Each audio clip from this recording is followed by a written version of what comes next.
fabulous fabric from the land of the five rivers.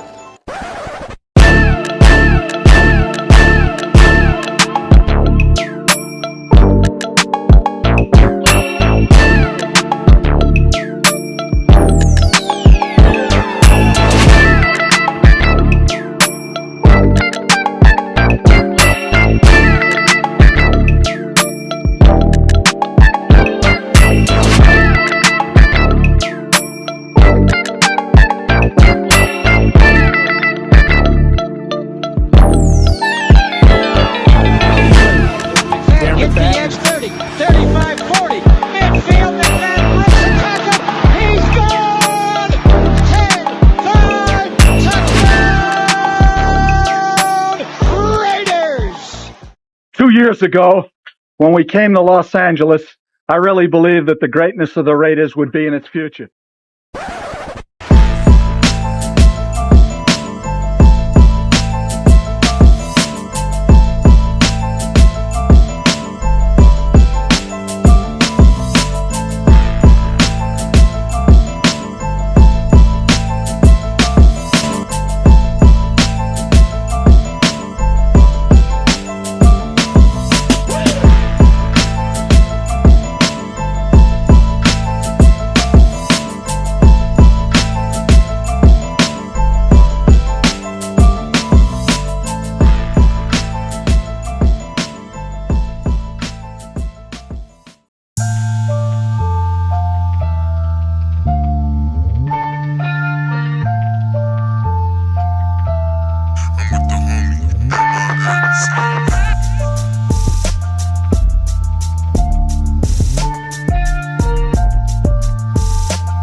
We back.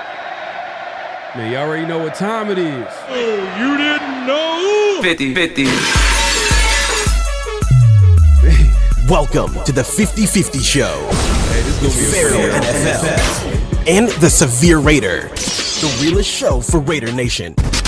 The perpetuation of the greatness of the Raiders, to take a professional football team and give it a distinct characteristic that's different from all others.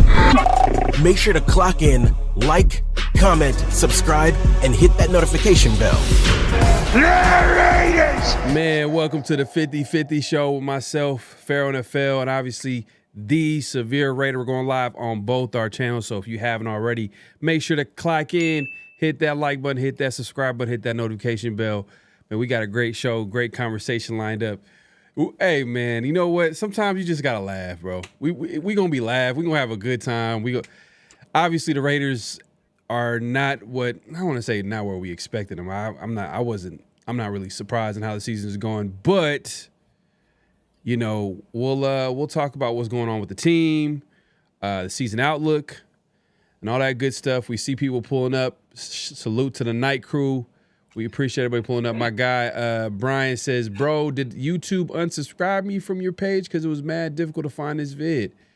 Oh man, that's weird. I don't know. Are you talking about Severe's page or my page? It's either or. That's strange. That's weird. We're gonna have to figure that out. We're gonna have to fix that. I mean, look, this is what happens when you tell the truth. When you tell the truth, bro, they try to suppress You know, they try to suppress the videos, the shows. They don't want y'all to notice. They want you just to keep, you know, just accepting what this team is putting out there and just acting like it's okay. Spending that money. Keep spending that money. What the old boy say? Just bring my money. Tell them to bring me my money.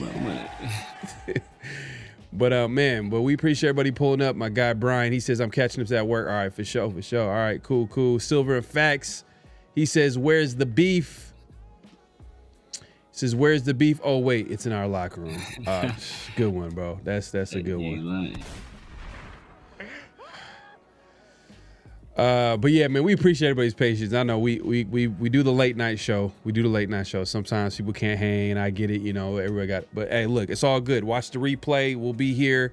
Just make sure to leave comments and all that good stuff. But everybody that's watching, we appreciate everybody that comes through, and we always have great conversation with everybody in the chat as well. So Night Crew, salute to everybody pulling up. Chewy in the building, man. Big dog. What's good, man? Appreciate you pulling up. LS in the building all the way from Australia, my guy. Appreciate you pulling up, man. Salute. V Bazila says, as a fan base that needs to be entertained with this trash roster, we're gonna need some Pete Carroll fire his son. It's so many layers to this team. It's plenty of blame to go around, bro. It's plenty of blame. I mean, we could talk about Pete Carroll, we could talk about Chip Kelly, we could talk about Geno Smith, we can talk about a lot of different parts of this team. The offensive line struggling, like you just mentioned, Pete Carroll's son, possibly, you know, I think the first firing should be that special teams coordinator. He is terrible. McMahon. Oh yeah. Whew. Yeah. Man, like that's how you know it's bad. When special teams is bad, when it rains, it pours. And hey, man, salute to the one and only old man Pete is in the building. Knock on my hearing aid if you're with me. My guy Pete, man, appreciate you coming through, man. He has a message for Raider Nation. He says, I like to apologize to Raider Nation. The transition to a Braille playbook to accommodate my poor eyesight has not gone as smooth as expected. We need to trust the process. All right, man, you heard it here first, man. Not Geno Smith, but Pete Carroll. Pete Carroll is just—he's letting you know, man. Hey, look, he's not letting his age. Show, Nah, breaking news. Yeah, he's not letting his age, you know, stop him. You know, he's gonna keep going. He's gonna, you know, see if he can make it happen. But yeah, man, we'll get into Pete Carroll in a little bit because, man, last week was I told you so show. Should this be the part 2? It might be part 2 today, man. It might be. We told you. We told you, it's man. Pain, bro. It's just pain at this point, man. Like I can sit back and just shrug my shoulders, man. Like I can't even get mad no more. Fact, yeah, man. At this point, like it's like, you know, it is what it is. You know, you just laugh. Geno threw the show, it got intercepted. Damn. Hey, man, people got jokes today, man. Hey, that's good, man. Look, everybody just laughing. Just laugh, bro. Just don't take it too serious, because I know some people were taking it to the heart. They had high expectations. They bought into the Pete Carroll being a former man. There's certain things I want to get into today, but we'll wait. But part of the conversation today will be, you know, obviously the Raiders got blown out. What does it look like next? You know, the reality of the Raiders season moving forward. Some of the topics some people mentioned, like my guy Miss Lou Hugh pulling up.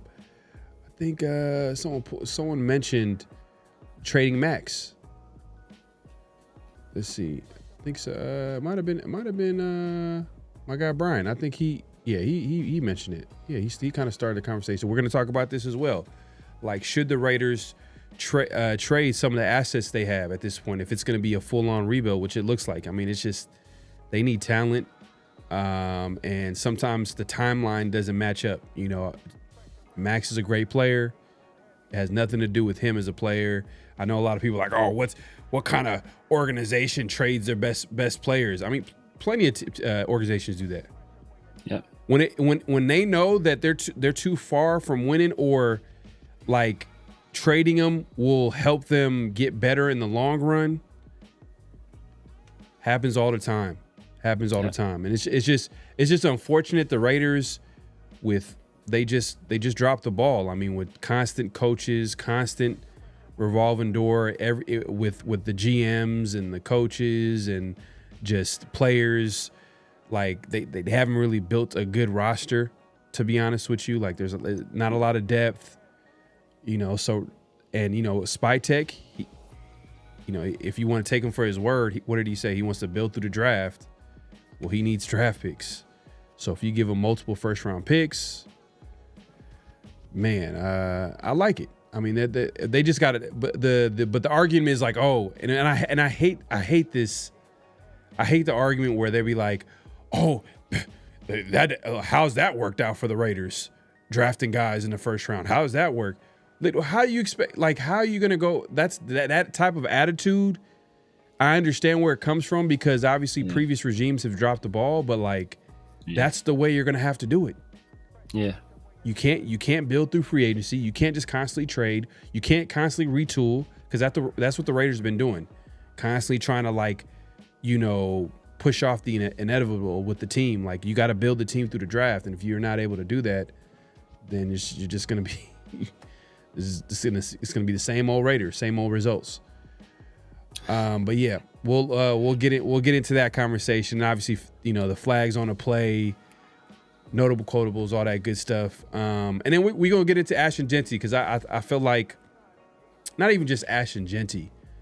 I want to talk about Chip Kelly and some of the just things that's going on the offense. Like, why are the Raiders struggling on offense? That's one of the biggest disappointments of the season. It's not really the team success overall because like I mentioned earlier, I didn't have high expectations. But why is the offense struggling? I thought Chip Kelly was going to bring an explosive offense. Part of that is Geno struggling, but there's certain things that I'm seeing that I don't like, and I'm obviously talk to Severe. Severe is always he's high on Chip Kelly, especially that on the higher, and I was too. I was buying into it as well. I'm like, hey, you know what?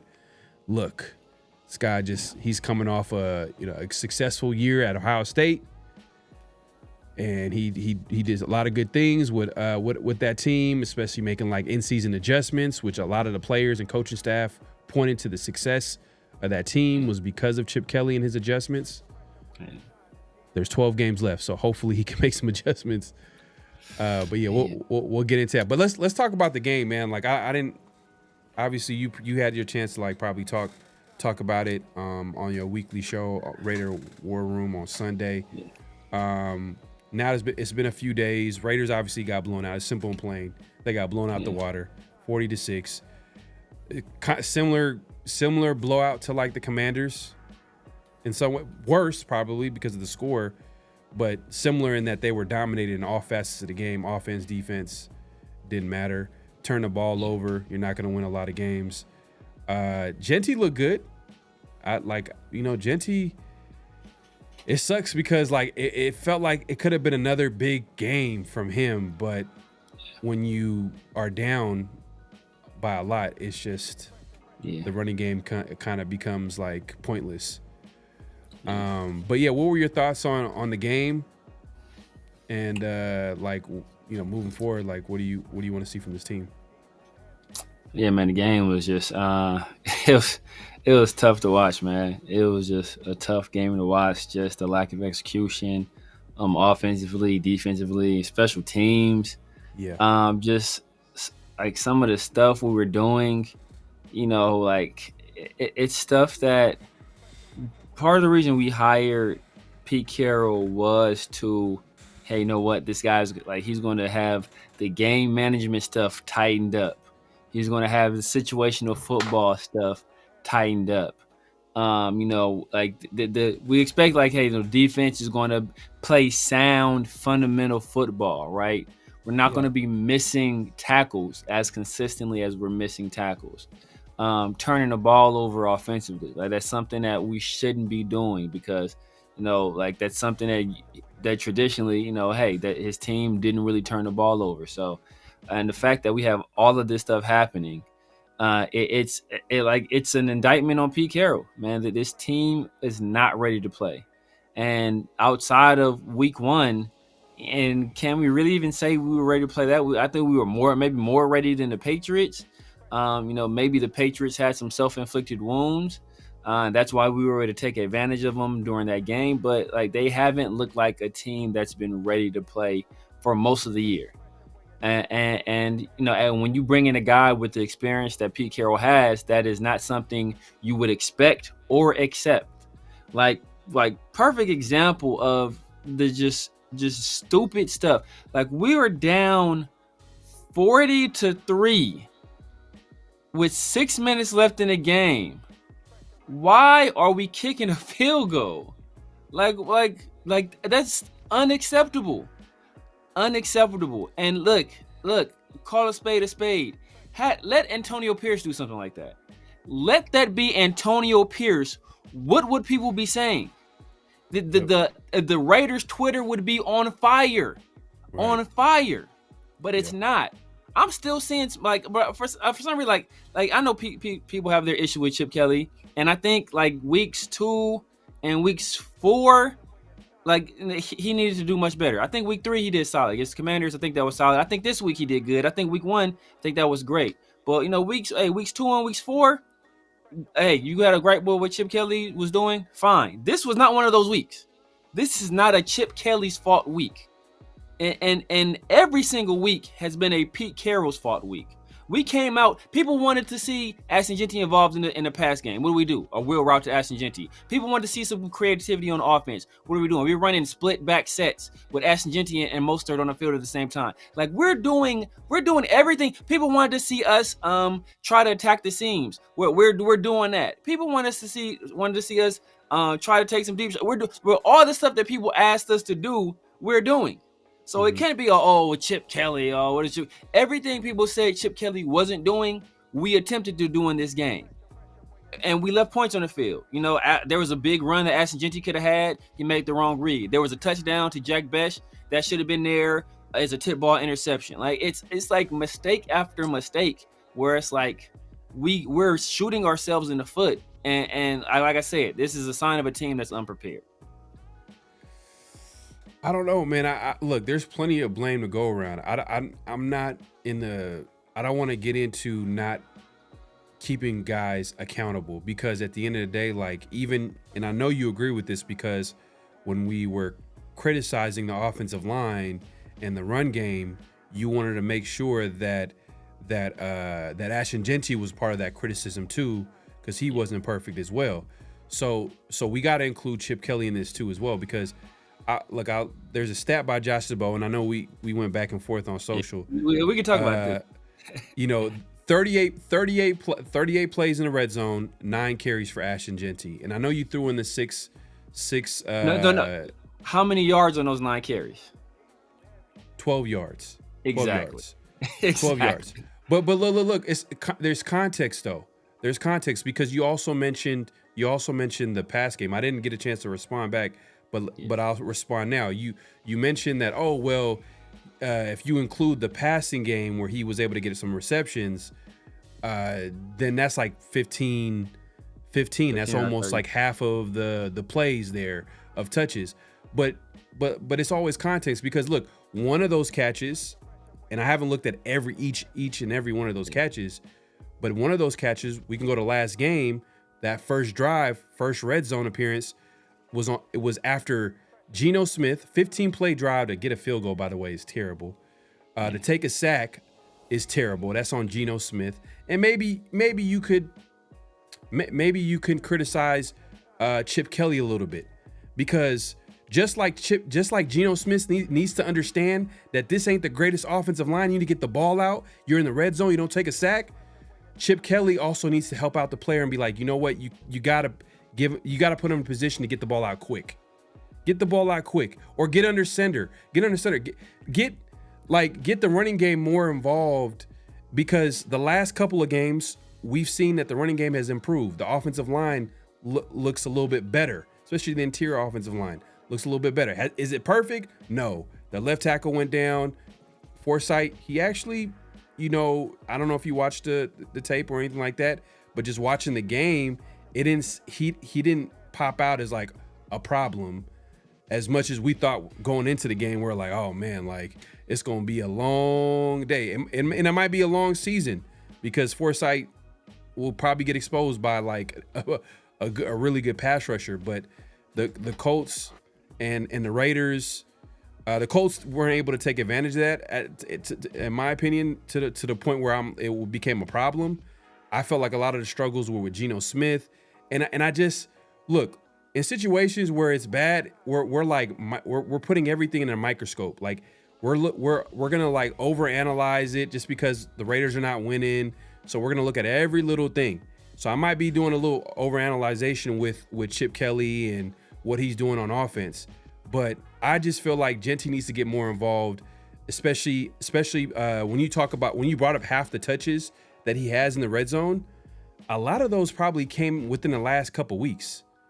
And then when if we talk about his earlier catches in the pass game, if we're being real, they weren't schemed up like or good opportunities where he gave where Geno Smith gave Genty an opportunity to make a play. It was like Geno Smith holding the ball to the very last second and just tossing it, and then like literally Genty's right. That's not really a good play for the offense. Not a good play for giving your guy an opportunity to get some yak. It's a different. It's layers to this. I'm not saying that Genty has been perfect. Not at all. What I'm saying is that there's layers to it, and some of it has to do with the offensive line probably struggling a little bit because you mentioned the 9 attempts for 12 yards. We know Genty's better than that. But also, if you look at the red zone, that first red zone appearance, right? They went down there with a mix of short passing game and running game. I think this is the Raiders' identity right now. This is how I think this is the best ball, or this should be their identity moving forward, because we all know that Geno Smith, we don't want to see this guy drop back and like hold the ball for like 5 seconds and then to throw interception. I think it's to get the ball out of his hands and then, incorporate that short passing game, and then take calculated risks, take calculated deep shots every now and then. But like the running game is, and Genty, I feel like that's where the offense needs to go through, because as of right now, he's the best player on offense. And I feel like moving forward, Chip Kelly will I think make those adjustments. But I just feel like there are moments in the game, like that stat right there by Josh Bowe, and I know you're gonna push back on it, but I just felt like that needs to get better. And then that first interception, before I let you talk about that first interception in red zone, and this might be nitpicking. And I know the defender at the line of scrimmage tipped the ball and got an interception. It's not really Geno's fault. But this goes back to the coaching staff. The coaching staff, what is their job? Put the players in the best position to succeed. Geno Smith is struggling right now. He's struggling. So they have to recognize, like, how do we get him going? How do we keep him from, how do we keep the offense moving forward, but at the same time, like, not risk a turnover worthy play? And to be fair, if it wasn't tipped, it might have been a touchdown. I think Jack Besh was coming open, and it would have been a touchdown. But on that very play, it was empty backfield. No running back was in the game. They spread out everybody. It was like Ian Thomas, Jacoby Myers, Jack Besh, Trey Tucker. But there was no Ashton Genty in the red zone. I'm like, what are we doing? The man has half of the Raiders' touchdowns. The Raiders have 8 total touchdowns this entire season, and he has half of them. Why is he not on the field? That's Chip Kelly. We got to look at it from come on, like, why are we not? Even if it was still going to be a pass play, as we seen the previous week, he's a factor in that, where he scored 2 of his 3 touchdowns in the pass game. So I feel like, look, they need to recognize, like, hey, who the best, and this is that, and that's to me, in my opinion, and maybe you can speak to this. I feel like they've been slow to recognize who their best players are. I'm sure they knew Brock Bowers, and that might have been a big has had a big effect on the offense. Brock Bowers being out with the injury, he was obviously the best player on offense. But after that, your number 6 overall pick, you know, they're almost like treating him like a rookie, and it took. And I'm sure, you know, Geno, he is a rookie. I get it. So there's a little bit of that, and then Geno Smith, they're trusting Geno, but I feel like their trust in Geno was like they treated this man like he was Tom Brady, like he's a franchise guy. They put all this trust in him, and that I think his struggles and their trust in Geno Smith has kind of like derailed the Raiders season, in my opinion. But I think Chip Kelly hasn't been perfect. You could talk about the team being unprepared, and that's a reflection of the head coach and Pete Carroll. Defense was terrible. Like they couldn't tackle anybody. Like how many times did Josh Downs break a tackle and get a first down? Like all they had to do was make the tackle and they get off the field. Yeah. But you know, that's just the Raiders season right now. It's just like nothing is going their way. And then obviously I mentioned that the special teams coordinator, he should get fired immediately. Like that's the first guy that needs to go. He needs to go. Yeah.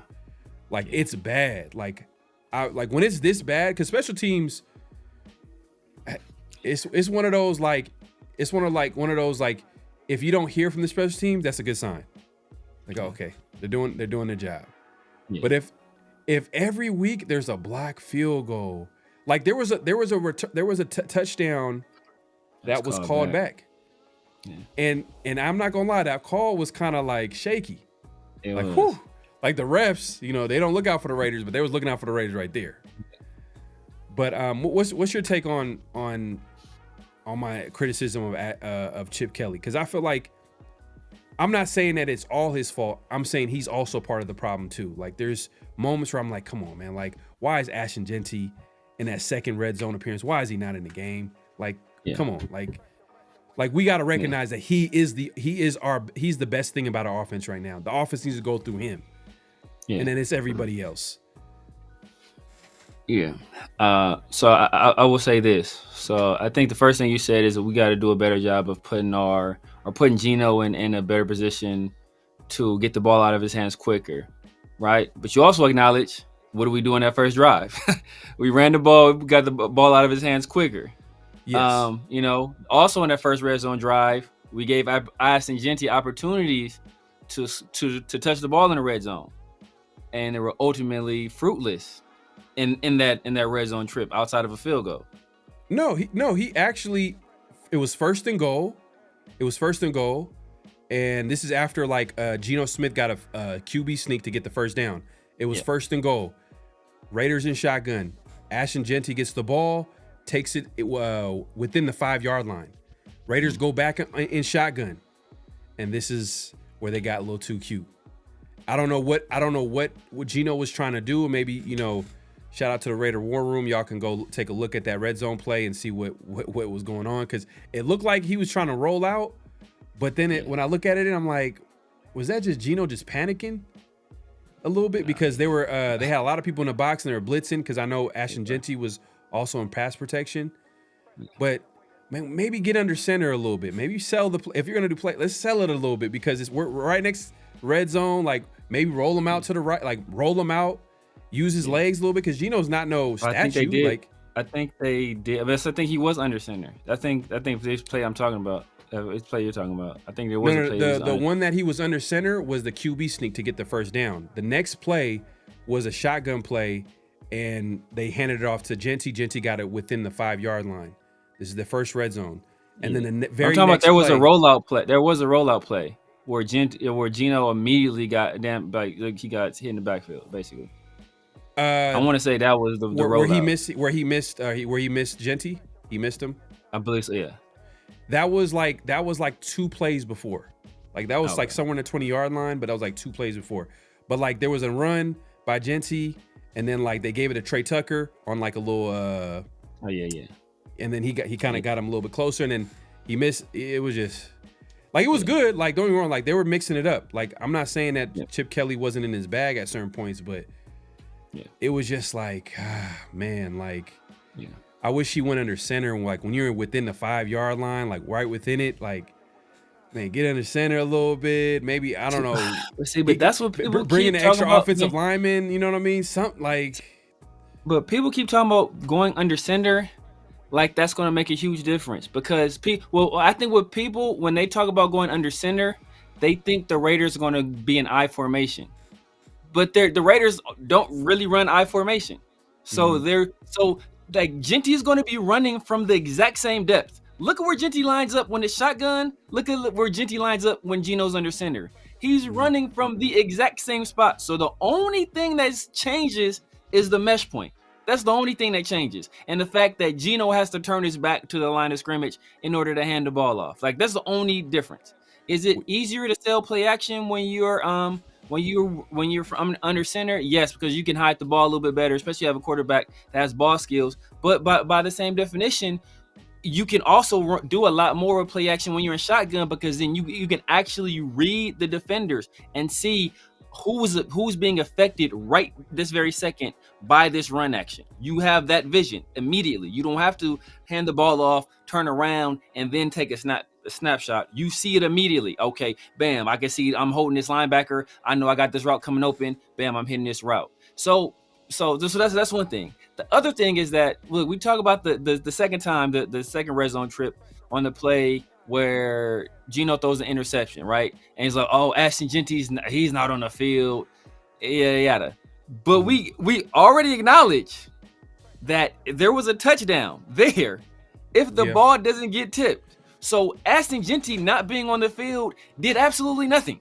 It did absolutely nothing. I did say, to be fair, I did say I was nitpicking, but at the same time, it's like, man, like, why is he not in the game? Why is he not like I just don't like the thought process of, I understand that Ashton Genty can't play every snap, and I understand like he's a running back, you know, you gotta like, they're managing his carries, his touch. I get it, but all I'm saying is that, like, when we get in the red zone, I want Ashton Genty in the game. Like, I want him in the game. Like, there shouldn't be no reason why he shouldn't be in the game. Even if they like, hey, from what we heard, like, hey, Ashton Genty, and he did show some things in the pass game. You know, he hit that wheel route. He was able to get that 29-yard catch. So if they want to go empty backfield, they could split him out wide if they really wanted to as well. Mm-hmm. So all I'm saying is they just need to manage it. Like, it's just the details of it. Like, like he should be in the red zone. Like, maybe at some point in the drive you take him out, but in the red zone on third downs, like big, like those moments. And we had this discussion before, because I think it was against the Chargers where we talked about, like, why wasn't Ashton Genty in the game in third and short? Like, the number 6 overall pick, why was he not in the game? And then we talked about it earlier in the season, and it kind of popped up. That was a different reason. That was a different reason, though. That was a different reason, because Ashton Genty was so ass in pass protection. He's getting better, but if Ashton Genty was in the game, they would assume it's going to be a run, because he's been terrible in pass protection. So that was part of the reason why he wasn't in there on third down, because they want to be able to sell, hey, you don't know whether or not we're going to pass or we're going to run. They saw Dylan Lobby out there. I'm sure they assumed it was going to be a pass, or they was hoping the defense would assume there was going to be a pass. Obviously, they tried to run the ball with Dylan Lobby, ineffective. Or ineffective, rather. So, and then with him being out there split out wide, the part of the problem the Raiders are having are guys not running the correct depth with their routes. So you have a running back who's not really adept at running routes out there in a confined space where you have to be in the exact spot. And it matters even more because there's such a limited space and everything is so crowded. So if you're not at the correct point, that can affect, several other routes. So you want guys that, that are going to be at the right place at the right time. So asking a running back to do that in that kind of confined space, that's asking a lot of them. So that could cause issues. And as we already said, this wasn't an issue of it was a bad play call or bad scheming. We schemed that guy wide open. It's just that at this particular point in time, it was Gino spoke to it where it's one of those things where, like, you know what, you probably throw that pass 99 times and then not get tipped. But that time it got tipped. So, that was a for sure fire touchdown taken off the board. And then obviously, once we got down big, you can't keep going back to that short passing game because you're down big. So at that point, you kind of need some chunk plays in order to try to move the ball downfield. So, you can't stay doing that same thing over. And that's part of the reason why they basically took Ashton Genty out the game. Essentially because, like, we can't continue to just keep trying to run the ball, eating this clock up, not getting big plays out of the running game. And, like, we're not getting any closer. So it's just one of those situations where, a lot of times you want your offense to kind of play ball control and help your defense, which they did. Like, after that first drive, the defense went 3 and out. Held them 3 and out. The Raiders had the ball damn near the entire rest of the quarter. I think it was like 11 minutes and 3 seconds, something like that. Like, damn near the entire rest of the quarter. That's helping your defense like a mug. So, like, the offense did their part. It's just that the defense has to hold up their end of the bargain, as well as special teams. So, like I said, if you want to criticize Chip Kelly for week 2, I think it was bad, or week 4. I think it was a lot that he could have done better, especially like running those same kind of flood concepts. Like, you criticize him that last week or this Sunday, this was not a Chip Kelly issue. This was not a Chip Kelly issue. Okay, I mean, look, 15 play drives, man. Like, if you're getting field goals in a 15 play, that's how you lose games, man. Yeah. And you lose games in the most messed up way. When you get 15 play drives like that, the 15 play drive, 15 minutes. However long, over 10-minute drive, that's good and all. But if you can't get touchdowns, it's just you're giving the other team an opportunity to, like, steal the game. In this case, they didn't have to steal it; they just dominated. They dominated, like I said, in every facet of the game: special teams, offense, defense, and it could have been worse. We got a whole quarter of Anthony Richardson, bro. Like, they could have hung 50 on us if they wanted to. Bro, Anthony Richardson caught his own pass and he moved the pile too. Yeah. He caught his own pass and then he he was in the middle of the pile and he moved it like an extra 670. I was like, damn, bro. Like, this is when it rains, it pours. It was terrible. But man. It was terrible. It was bad, man. And next week for Pete Carroll led Raiders, this is a Super Bowl for this team, for this coaching staff. This is the Super Bowl. Like, they have to win this game. Oh yeah, because if they don't win this game, they'll obviously lose. They're losing, like, Raider Nation. They're losing the fan base, but they're gonna lose. I'm assuming, like, the locker room might just be like, because all right, I guess it's a perfect segue. We talking about losing the locker room. Recently, Raider linebacker did not travel with the team.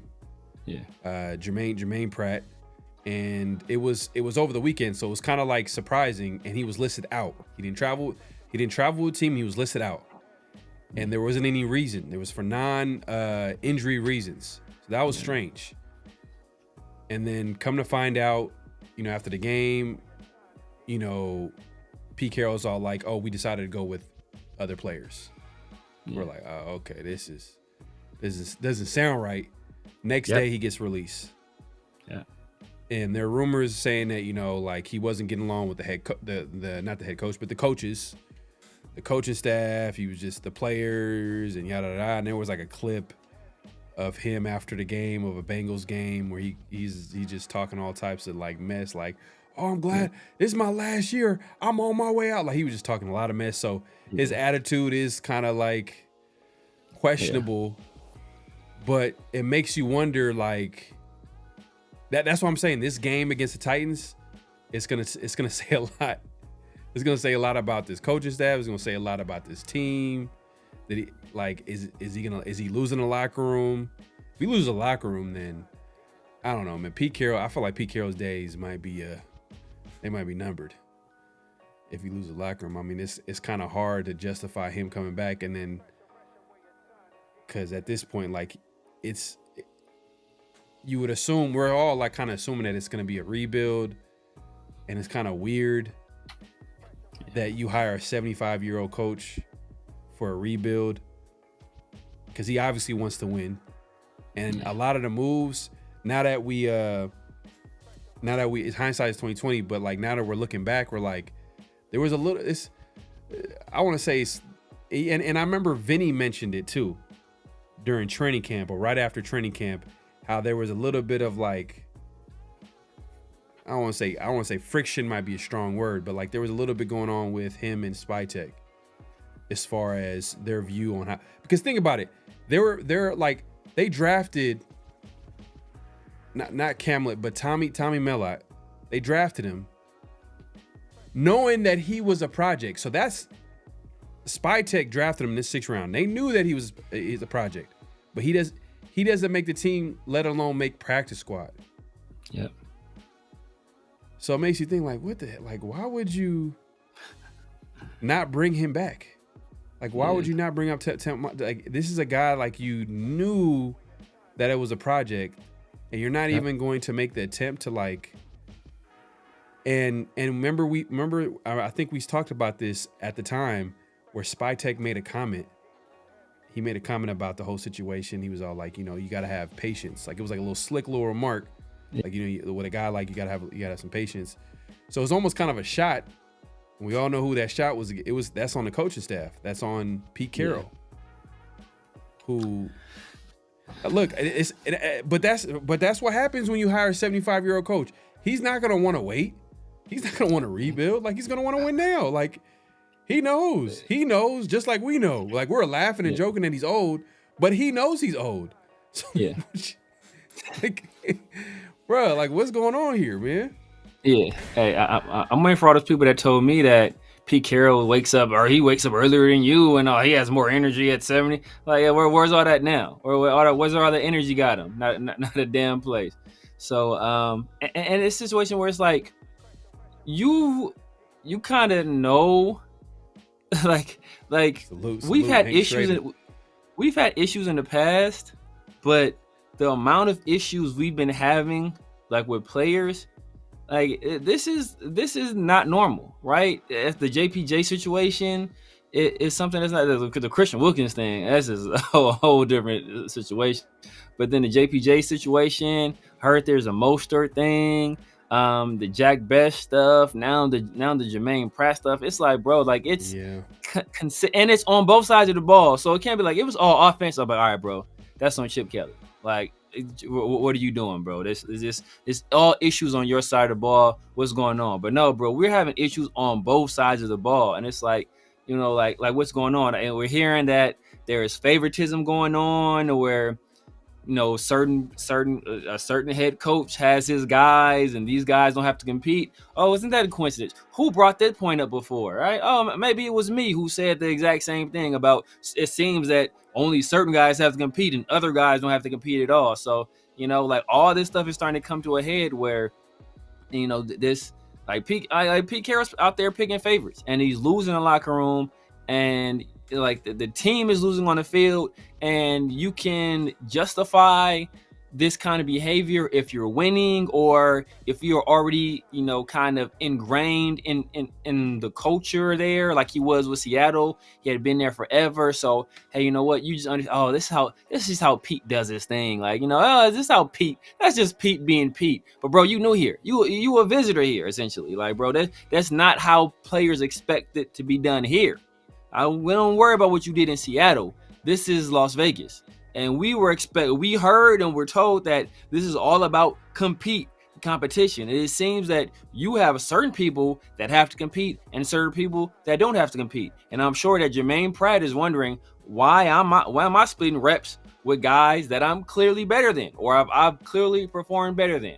Namely Devin White is a guy. Like, why is Devin White still out here all the time when the eyeball test, the analytics, the stats, all of this stuff says I'm better than him, yet I'm rotating with Jamal Adams, and he's on the field all the time because it seems to be you have a close relationship with him, or that's the guy you you picked and played favorite with. Same thing with Landon Roberts. Why is this guy always on the field and I'm the only guy that's being shifted out of time? Or why y'all got me out here playing on the edge, essentially, like, in a pseudo 3-4 type situation?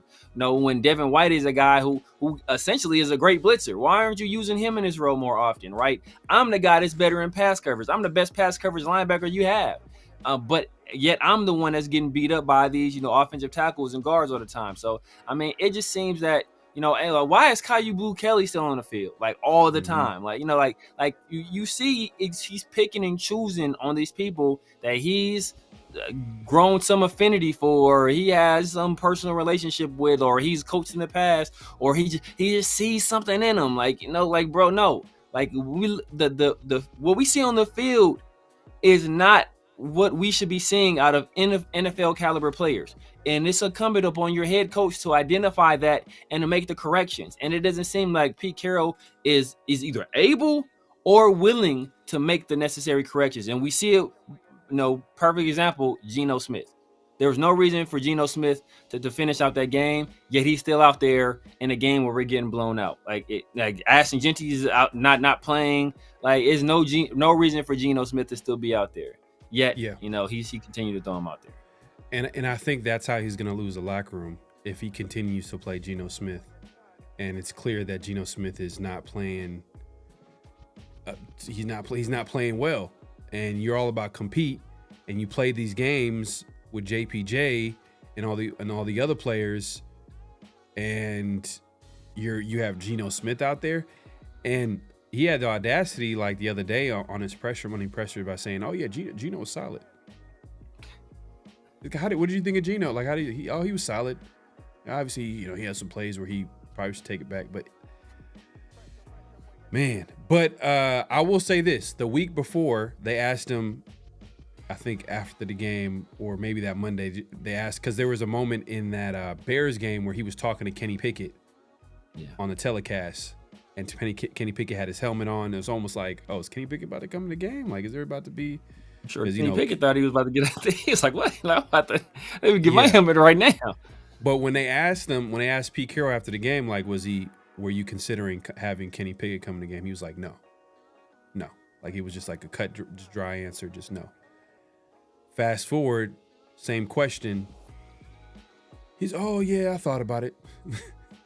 so like we might see Kenny Pickett come, like, if Geno continues to play bad, then Kenny Pickett might be coming in by next game, because you could tell, like, it's slowly but surely. It's like, all right, we're gonna have to, because like you said, bro, like they're risking losing the locker room. And you made a good point about, like, Jermaine Pratt by saying that, like, hey, look, he feels like, most likely he feels like he's the best linebacker on the team, and he shouldn't be splitting time, or he shouldn't have other guys take some of his snaps, or whatever the case may be. But we don't know what it is, but we do know, like, there are rumors that he had issues with the coaching staff, some of the players.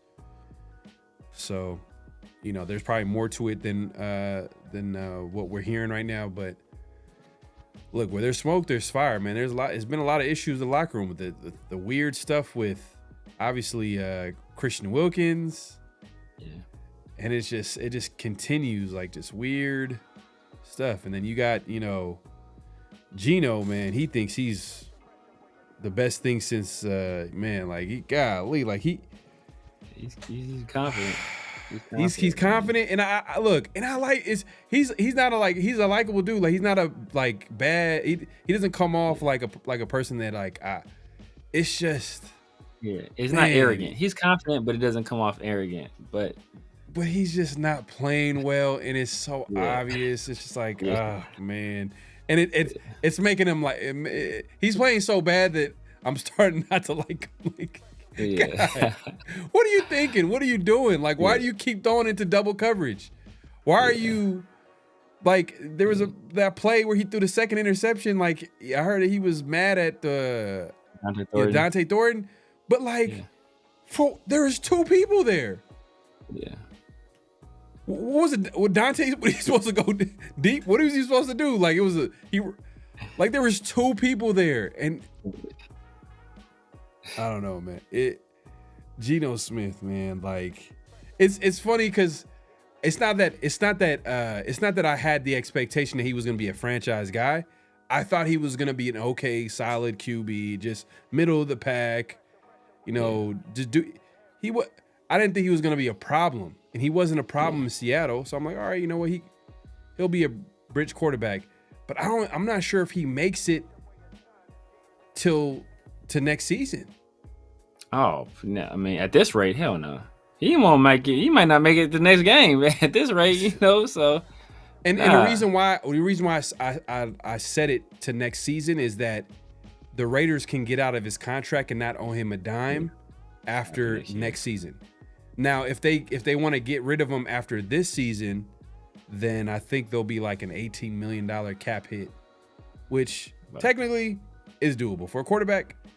Quarterback's contract, that's not. I'm not gonna lie, that's not bad for a quarterback's contract.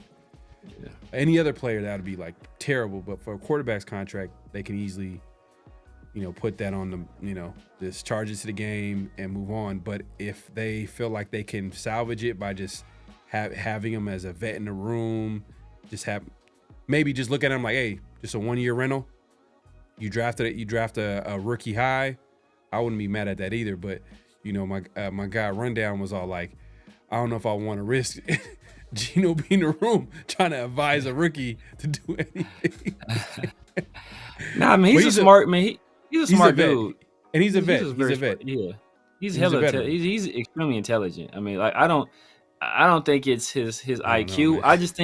I think Gino's one of those people where he has the utmost faith in his arm, and sometimes when like. You have more faith in your arm than you should. And he's like, man, I can get it there. I see the window. I see it. I can get the ball there. And it ain't happening for him. And it could be a situation where, you know what? His age is starting to catch up to him. You know, he is 35 years old. Maybe it's the age starting to catch up with him. You know, I don't know what it is, but I don't know if it's the arm. It's I don't know if I'm seeing the arm being an issue. It's just the decision making. Yeah. It's the decision making for me. It's not really the arm. I'm not seeing because he's made some throws. Like I'm not gonna lie, he's made some nice throws. Like that throw to Genty was nice. Yeah. That wheel route on the sideline, that was a nice throw. Yeah. I'm talking about like the lasers. Like when you have to, I got to fit it between two defenders. I got to get it there. Like sometimes, you know, maybe he's thinking he can get it there, and it's like, bro, he ain't getting it there. Yeah, but he's like, I don't know. He's late. Yeah, he's late. Shout out to Marcus. I think he put up that red zone play that we talked about earlier. Yeah. He felt like, you know, Gino took an extra hitch where he could have. I disagree. So I thought I said it was a corner, but it was a safety that was standing right there on that S. So if he would have threw that ball right there, there would have been a sure PBU or possibly an interception. He had to wait for that wide receiver to clear to make that safety commit and flip his hips, then make that pass to Jack Besh. If that safety doesn't flip his hips, he's right in the throwing lane. Like I said, that's either tip ball and it's gonna pop up in the air and possibly be a pick, or the safety might be in position well enough to pick it himself. So I watched that play like 10 times. Like he had to wait for that safety to flip his hips. If he throws it before then, it's looking like the Bears game. Like it's looking like the Bears game.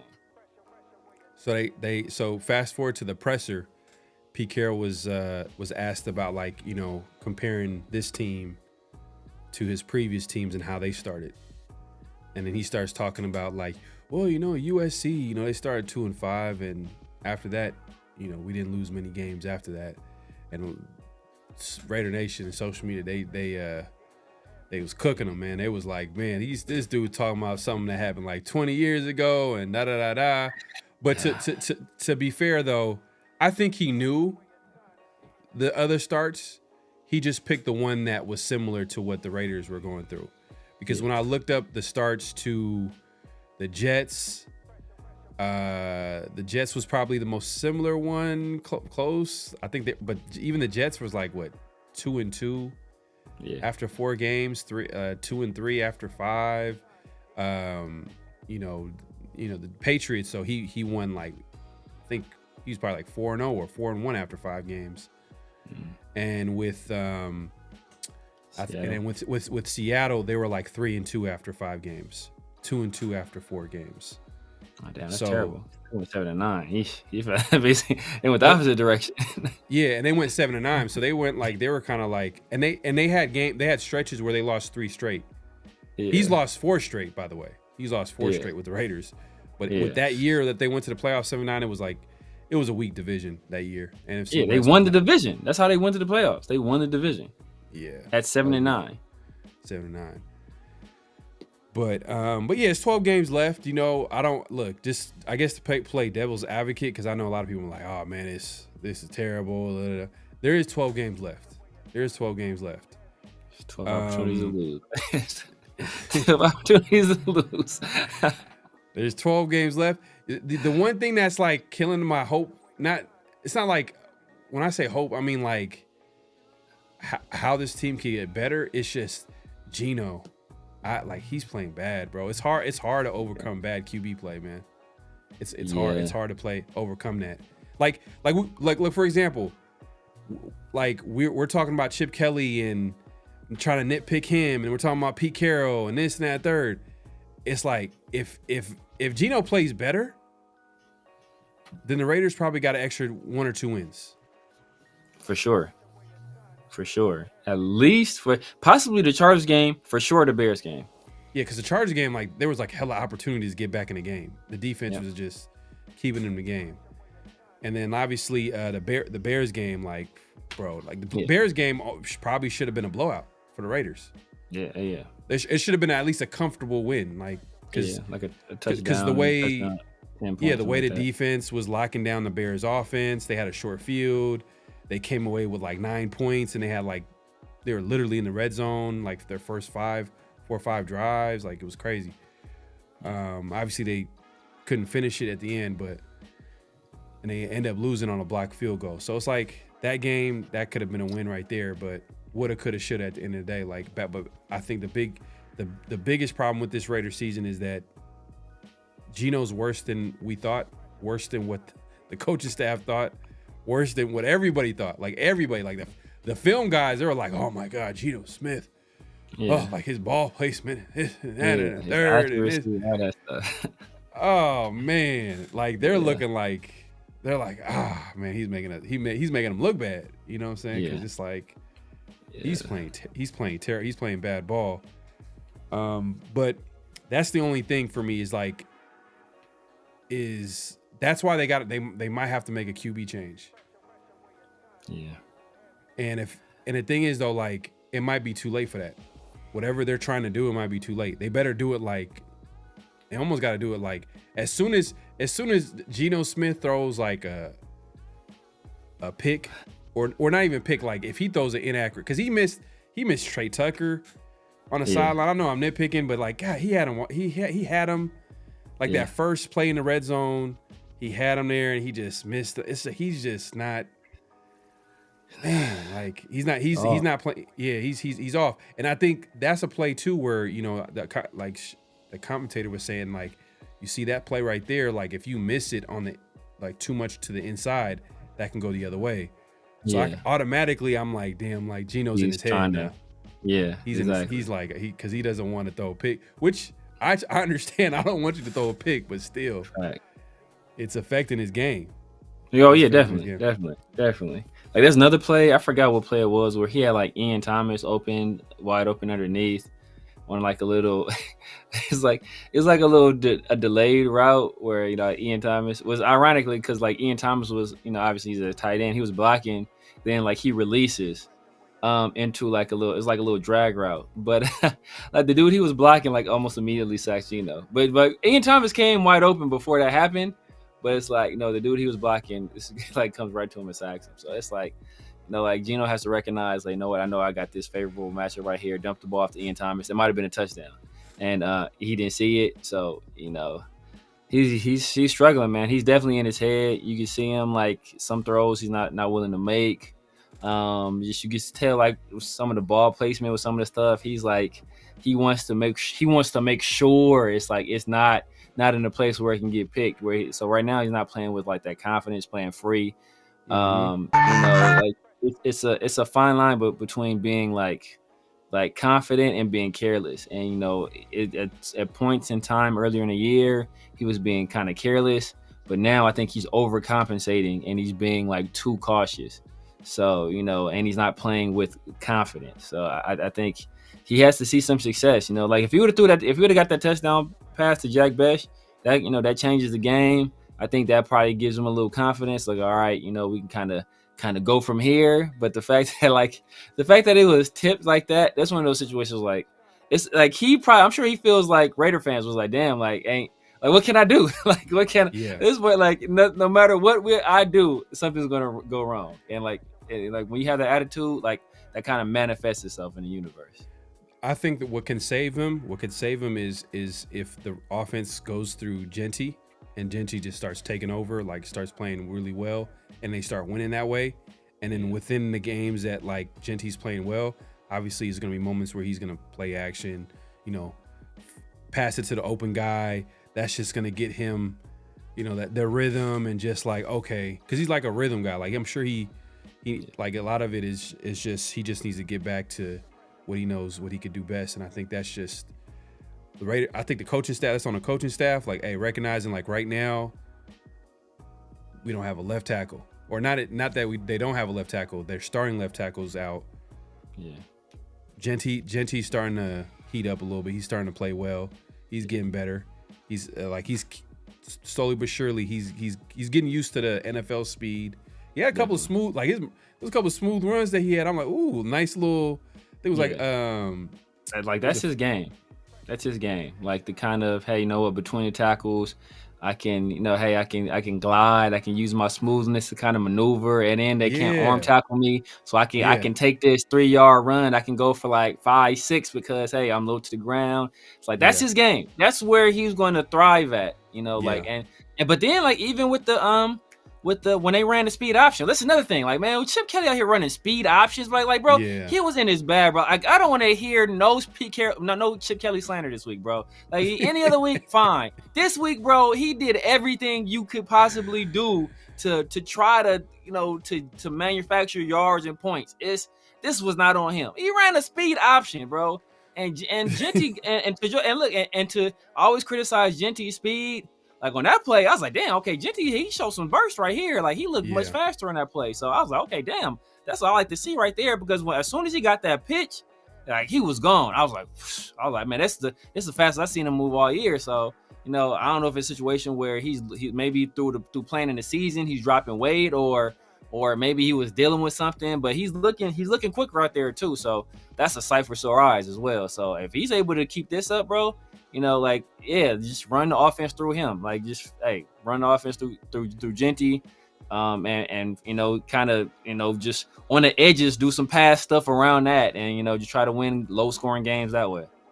Yeah, I was talking to someone about what was I talking about? I was talking about Genty's speed, and obviously Genty doesn't have like elite top end speed, but like. What he does have is like he can get to his top speed really fast. He can maintain it. Yeah, he can maintain that speed. So it's super random. Like he can maintain it, meaning like people arm tackle him. He's still going. Like he's still we could see it in that big play that he had against the Bears, where dude was literally like he had him like arm tackle. Like he literally any other running back that would have been a tackle, but he just it was like.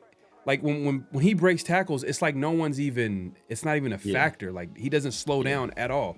He's maintaining that speed, which is crazy. But a part of it is because he's so low to the ground, where it's like, like that's why like it's so like he doesn't have a large like target area to tackle. So you running a lot of times just like you running shoulder pads or you barely getting your hands on him. Because like I even said on that play, like Jordan Meredith got beat, you know. He got beat basically by the D tackle, and the guy got two hands on Genty, and Genty was damn near unfazed. No, he was still able to get outside, and you know, Bayard had him dead to rights and on the sideline. Where you basically all you do is you ain't even got to make the tackle, you just get enough contact on him to force his momentum to take him out of bounds, and his contact balance is so good, and he's so low to the ground. And his center of gravity is so strong where like he couldn't even get him to go out of bounds. Like Genty just shrugged it off and kept on trucking. So, like we're gonna have to start. Bowers is hurt. Mayer, we don't know what he is. I think low key. I think Jacoby quiet quitting. Low key. I don't know if you guys are familiar with that term, but I think Jacoby low key quiet quitting, bro. Hey, I'm not gonna lie. Like, I'm surprised that you're not going on a rant on Jacoby. Yeah, I think maybe because you could probably like understand that like, hey, he's not. You got a guy that he's been playing under a really good contract with the Raiders, and he's not getting set. But we're being honest, like Jacoby's kind of like, I know you said quiet quitting, but him in a blocking game, I just feel like every time his guy is always blowing up a play. Yeah. Or making the tackle. It's like, and that was like a strength of Jacoby. I mean, I'm not saying he was an elite blocker, but it was like, oh, now, he's one of the better, best, probably like top 5 wide receiver blocking wide receivers in the league. To the point where the Raiders are incorporating him like in plays where he's the lead blocker. I'm not saying that's something that they should make their money off, like, and keep doing, but like they're doing that because they feel comfortable and confident that Jacoby can make that block. But he's been struggling this year in that department, and maybe that's a little bit of him. Like, hey, look, I'm not trying to risk myself and get hurt because I'm trying to get paid. But on the other hand, like, man, and that you can argue that. Look, it's a good segue. John says, what trades do you see happen after the bye week or after the bye week? Jacoby. I think Jacoby's a trade bait. I think a team that's looking to make that run, adding another weapon, if they, 4th rounder might be a little rich, maybe 4th, 5th rounder. Yeah, like 5th probably at this point. Yeah, because Devontae went for a 3rd. So if Devontae went for a 3rd, then I gotta like minus. A 4th might be a little bit too much. But like a 5th, I'll do it because if you're not gonna sign him to a contract, you're literally gonna let him walk. Yeah. So if you're gonna let him walk, then you might as well get something in return. Some form, yeah. And then on top of that too, like Jack Bech just had played the most snaps he so far this season. You drafted him in the 2nd round. We all had the conversation about like, man, he plays a little. Where does Jack Bech fit? Like he's kind of like another Jacoby. Well, guess what? I think we all from now that we look at it, it's just he's the Jacoby Myers replacement. So I think that should be the plan, especially if they're trying to develop some of these young players. Don't waste this season. This is why like you got to draft quarterbacks. This is why I wish we had a young quarterback because Kenny Pickett's the backup, and it's not like I'm excited to see Kenny Pickett out there. Like I don't like how I feel about Kenny Pickett. He's just it's just that's nothing to be excited about. But the way Geno's playing, it's like damn, like that's how bad Geno's playing. We're looking at Kenny Pickett and be like, you know what? Maybe he could play better than what Geno's doing. Yeah. It is what it is, man. But yeah, I would say for sure Jacoby, and I don't know how you feel about this, but I said this on Sunday. I was like, Max, if the Raiders continue to go in this direction of rebuild and they're losing, it's like like what it like. And then you start questioning Pete Carroll's future. Then on top of that, like Max, is he gonna go for another regime, another head coach, another whatever the Raiders are gonna be doing? At this point, like his timeline is right now, win now. He only has his prime is only a certain amount of years. He's trying to. We've heard him multiple times. Like, he has goals of winning, and I'm not saying that should be of any concern to the Raiders because obviously they want to maximize the talent of Max Crosby and want him to play for the team and all that. But I'm just saying, like, it makes sense for him to move on, and it makes sense for the Raiders to get as much value out of Max Crosby, and I think his value is at its highest right now. If they wait, what have we seen in the last couple of years? If they wait, he's gotten hurt. He missed. Did he miss the entire season? He left after. He left. I forgot. He left, but yeah, he left like mid-season. I want to say he missed like a few games. But he didn't finish the season, right? I think He didn't. They didn't finish the season. No. Yeah, so it was a good amount of season. He missed a good amount of the season. Yeah. And the year before, there were some injury scares where like they were saying, "Oh man, they had to drain his knee," and they were like he could have lost his leg, and Yeah, we're just starting to know this. He could have died. He could have died. He could have died. Max said he could have died. Yeah, and that's crazy. But what I'm saying is that like this stuff is starting to add up, and then you don't want to wait until you you get pushed into a corner, and I don't want to compare to the situation, but let's be real. Dave Ziegler and McDaniels with Derek Carr. Yeah, they got nothing for him, and we all know that starting quarterbacks you can get something for them. We've seen it. Yeah. That's bad That's business. their fault for the no trade clause though. Like that's their own fault. They did that to themselves. Yeah, that was their fault for even like why even sign a quarterback that you don't even want to like. Yeah, like I agree that no trade clause kind of messed everything up. But at the same time, it's like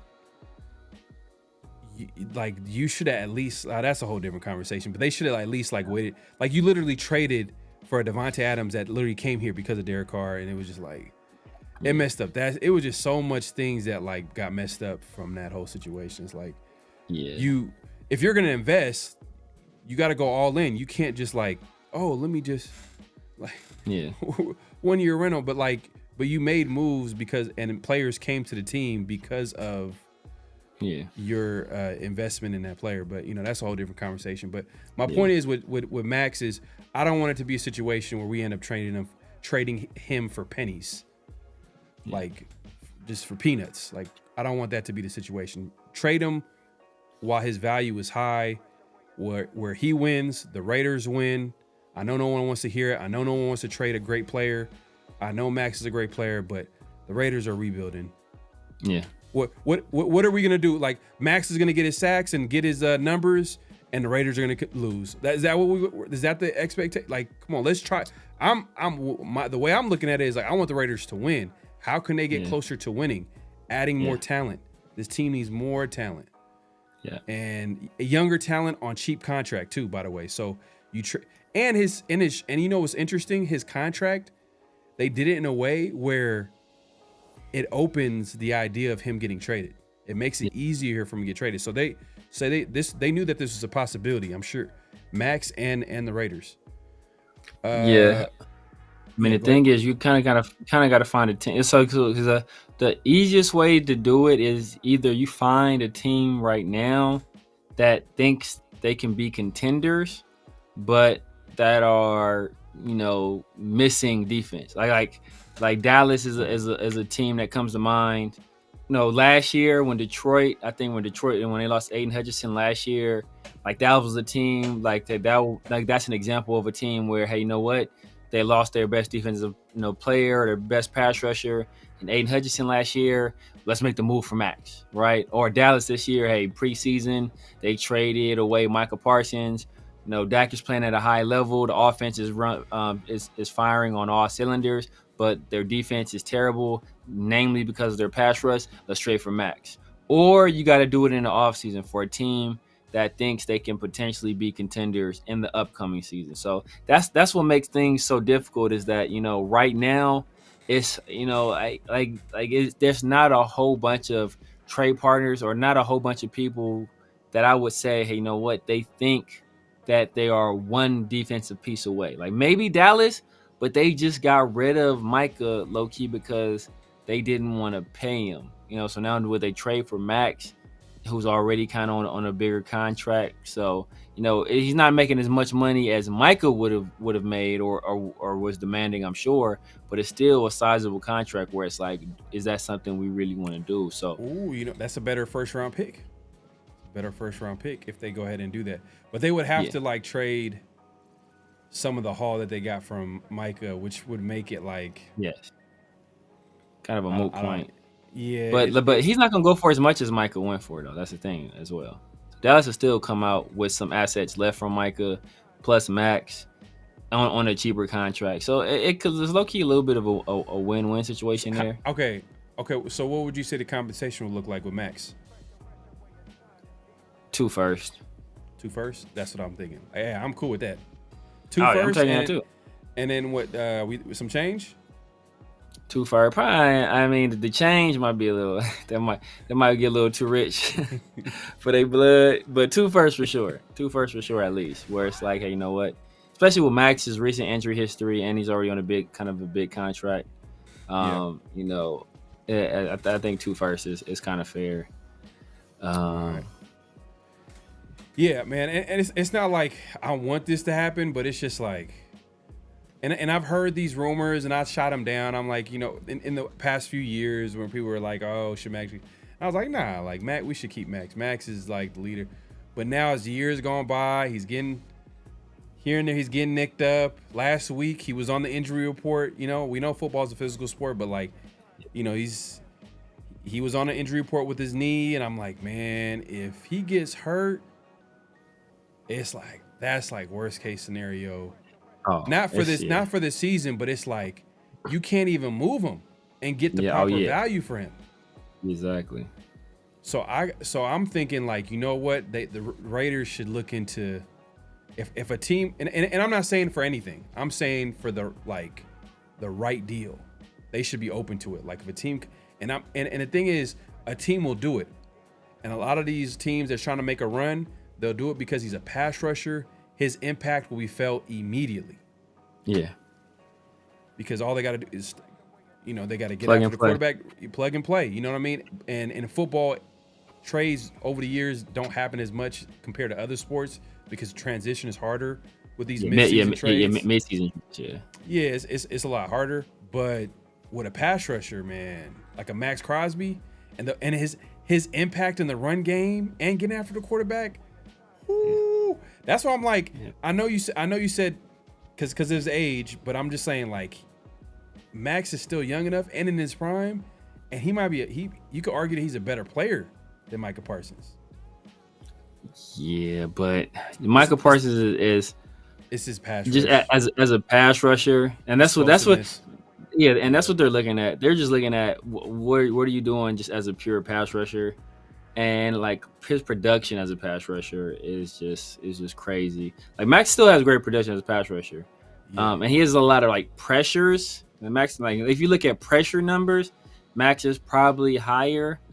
But if you look at win rate, if you look at actual sacks, Michael's probably has him by. But he just impacts like both part of the game. Like that's where Max. Yeah. That's what makes Max so great. Is like he not only gets after the quarterback, he just how many tackles. His numbers in tackle for loss is up there, one of the best in the NFL. Like how many tackles for losses does he have? I'm sure he's up there like top 3, top 5 in that category. You know what I mean, in the run game. So there's value there. I'm sure that's going to be talked about like when you're trying to bring in a Max Crosby.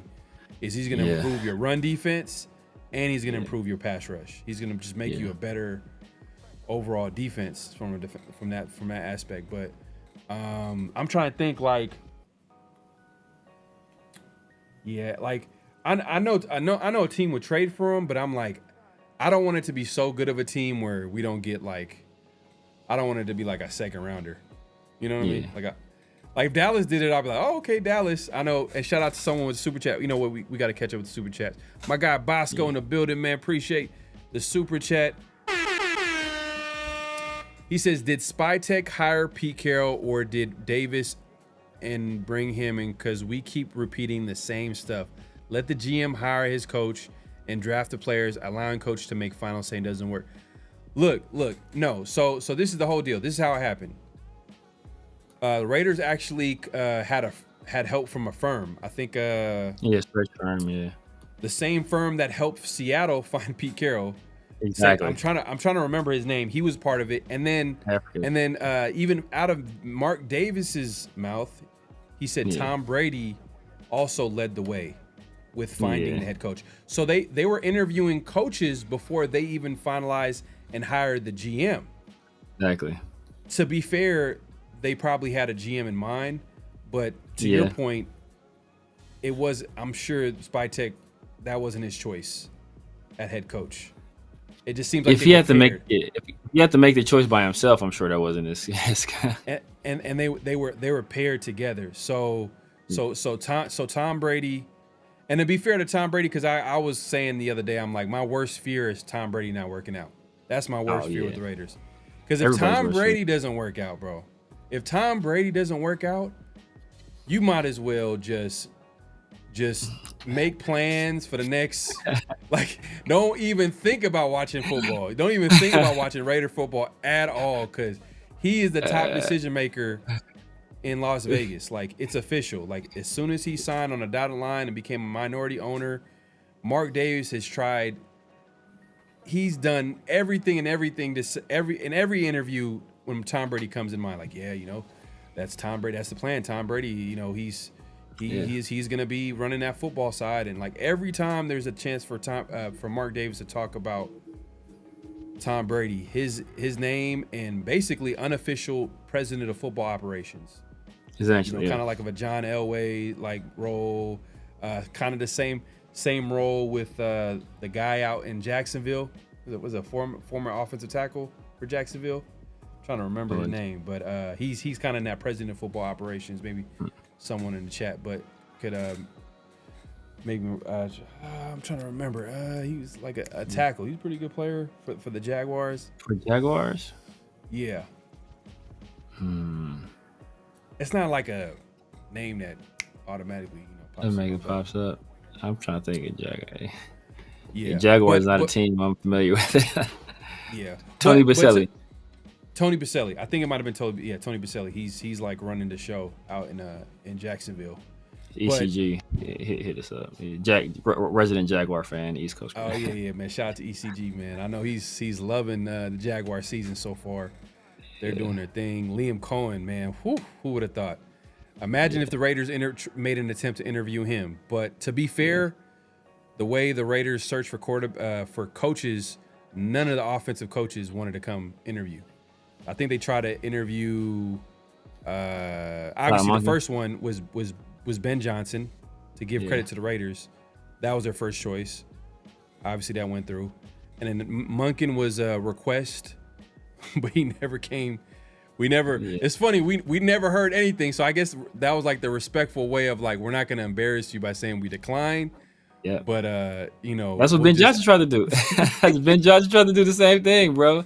That's just like, people keep bringing up, we interviewed Ben Johnson. Ben Johnson literally said, like, no, do not contact me about the interview. I don't want to have to embarrass you by declining it. Yeah. So look, Raiders people in these organizations, obviously they got people a lot more.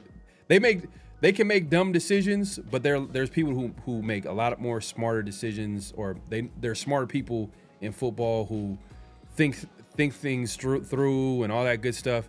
And I'm saying this is because we were criticizing the hire for Pete Carroll. I'm gonna give them. I'm not gonna say how do I say this? I don't want to say I give them benefit of the doubt, but like, just to play devil's advocate, because we've been like, why the hell would they hire a 75-year-old coach? Well, what happened was they fire AP.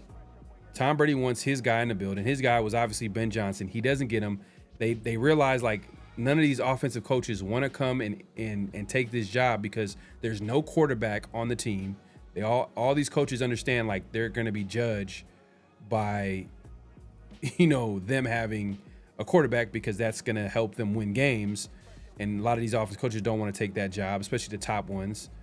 And Pete Carroll's like the safe pick, kind of like a placeholder, and they're going to reevaluate it after this season, maybe next season, while they rebuild the roster. And I say that because look at the offseason. Because Spytek, as much as Pete Carroll was talking about winning, Spytek was, everything he did was it just smelled like a rebuild. Like he did not invest in anything outside of his draft class and drafting guys in his draft class. He did not. If anything, he traded down. He didn't even trade up. That's how much. Yeah, I mean, what's your thoughts on that, bro? Cap space, right? Like we had the second most cap space, and the highest paid player we came out of free agency was, Alex Kappa. Obviously, we made the trade for Geno and paid him a nice chunk of change, and paid Max and Colton. But yeah, man. See, the thing is that we said this at the time that this was almost a no-win situation with Pete Carroll, because anytime you're worried about who's your next head coach as you're hiring your current head coach, that's like, it's not a good thing. That's not a good thing. So you already know you have a finite amount of time to get anything going, get any traction, and as soon as you get traction, which could take 2 or 3 years, then your head coach is out of there, and you're gonna replace him with somebody else, because you're not gonna have a 78-year-old like they're gonna have a 70-year-old man coaching your team. Like that's unheard. Having somebody this age is unheard of. Like having Pete Carroll at the age he is now has never been done before. And know why? There is a reason that it's never been done before. Now we're seeing it. It's too risky. And so it's a situation where now he almost has to have immediate success. And if he does have immediate success, then he will still handing the team off to another person afterwards anyway. And if he doesn't have immediate success, then it's like, what the hell are we doing here?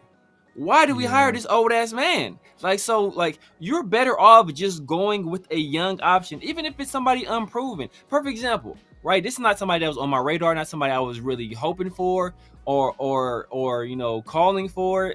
I never even mentioned him before, but the OC for Minnesota, his name is Wes Phillips. Know why you hire a guy like Wes Phillips? Because Wes Phillips knows I can bring in Sam Darnold. Minnesota's not bringing back Sam Darnold. I've seen Sam Darnold have success under the system with Kevin O'Connell. I know that system. I can make tweaks to that system and run my own system, and I know Sam Darnold will have success in that system. Perfect example. The guy I talked about before, obviously, was Mike LaFleur. Now, Mike LaFleur, he's a little bit of a bigger name. He's the guy that's from the Kyle Shanahan coaching tree. He's from the Sean McVay coaching tree. He's Sean McVay's OC right now. He's the guy before we hired Pete Carroll. He's the guy that said, I would move heaven and earth to try to get Mike LaFleur here, because usually guys that from the Kyle Shanahan, or offensive guys from the Kyle Shanahan coaching tree, those guys do relatively well, at least at first. We see with Mike McDaniels, he's kind of struggling now. And the guys from the Sean McVay coaching tree, those guys do well also. So he's coached under both of those guys. Try to get a guy like that. But what messed us up, I have a whole video about this. What messed us up, it all goes back to the Josh McDaniels thing. It all goes back to that, where we agree with the firing or not, like Josh McDaniels or not. I said at the time, like, people don't care whether Raider fans think that Josh McDaniels should have been fired, or Raider fans don't like Josh McDaniels. They care how Josh McDaniels was done, and in their eyes, they don't feel that Josh McDaniels was given a fair shot. So coaches and young coaches around the league and their agents are looking at the Raiders like, yeah, man, I wouldn't touch that job with a 10-foot pole, because there's no guarantee that you will be given the time nor the resources to do what you feel you need to do to win. And if you don't win, that could be the very last time you will ever be a head coach in the NFL again. Do you want to risk the one and only time you ever get to be a head coach in the NFL on that organization that fired Josh McDaniels after or after 20 games, fired Antonio Pierce after 1 year? Is this the place you want to go to? And I'm sure, like, heads around the league shook and said, hell no, to the no. So, that's just what it is. Hell no to the no. Hey, man, no, you know what? The more I think about it, because I'm like, there's no way they looked at Pete Carroll and was like, oh, yeah, we're good for the next 5 to 10 years. Like, there's no way they looked at it. I think they looked at it from look, they didn't get their guy in Ben Johnson. They didn't get their choices. No, they didn't get their choices before. You said it perfectly before. I've kind of animated it before. You said this is a lights turn on in the club moment. The lights came on in the club, and you looked around like, come on, Sheila. It's me and you. It's me and you, Sheila. You passed your prime, but look. Damn, I got 10 shots of Hennessy in me, and look, something needs to happen today. So that's what it was. So, yeah, he was the backup option. He was the backup option. He was definitely the backup option. I'm looking at it now that I look at it, it's hindsight's 2020. Because at the time I'm like, what? Like we were laughing and like, bro, why are they hiring an elderly man at head coach? Anything could happen, obviously. But the reality is that they fired a coach after 1 year. They had another coach the year prior. So if they end up firing, Pete Carroll this year, then it's like 3 coaches in 3 years, which is crazy. And then like people are wondering like, why are the Raiders not winning? It's because they don't have any type of stability. Now that I look back at it, now I'm looking like, come on, at the end of the day, like these guys know what they're doing. And when I mean by what they know what they're doing, I think they knew that Pete Carroll was a backup guy. When you have Pete Carroll a head coach, it's a year-to-year thing. You're gonna evaluate at the year. So if he loses the locker room, then obviously his days are numbered. But if he doesn't lose the locker room and they develop some of the young players, then be like, you know what? It's not even a guarantee that he stays. Because guess what's gonna happen? Tom Brady and the brain trust that is the Raiders right now with him leading the way, they're going to look at who the candidates are that's available. Yeah. And one of those candidates, I threw it out. I was talking about this on Sunday after the game. I was like, man, if the Ravens continue to lose and all these numbers that came out with John Harbaugh losing all these leads and yada, yada, yada, and this, that, and the third, like if that happens and he's available, not gonna lie, man, that make kind of, I like John Harbaugh because you know what I like about John Harbaugh? Like if he's available, I would fire Pete instantly for John. And it's not, and he's a CEO type of coach.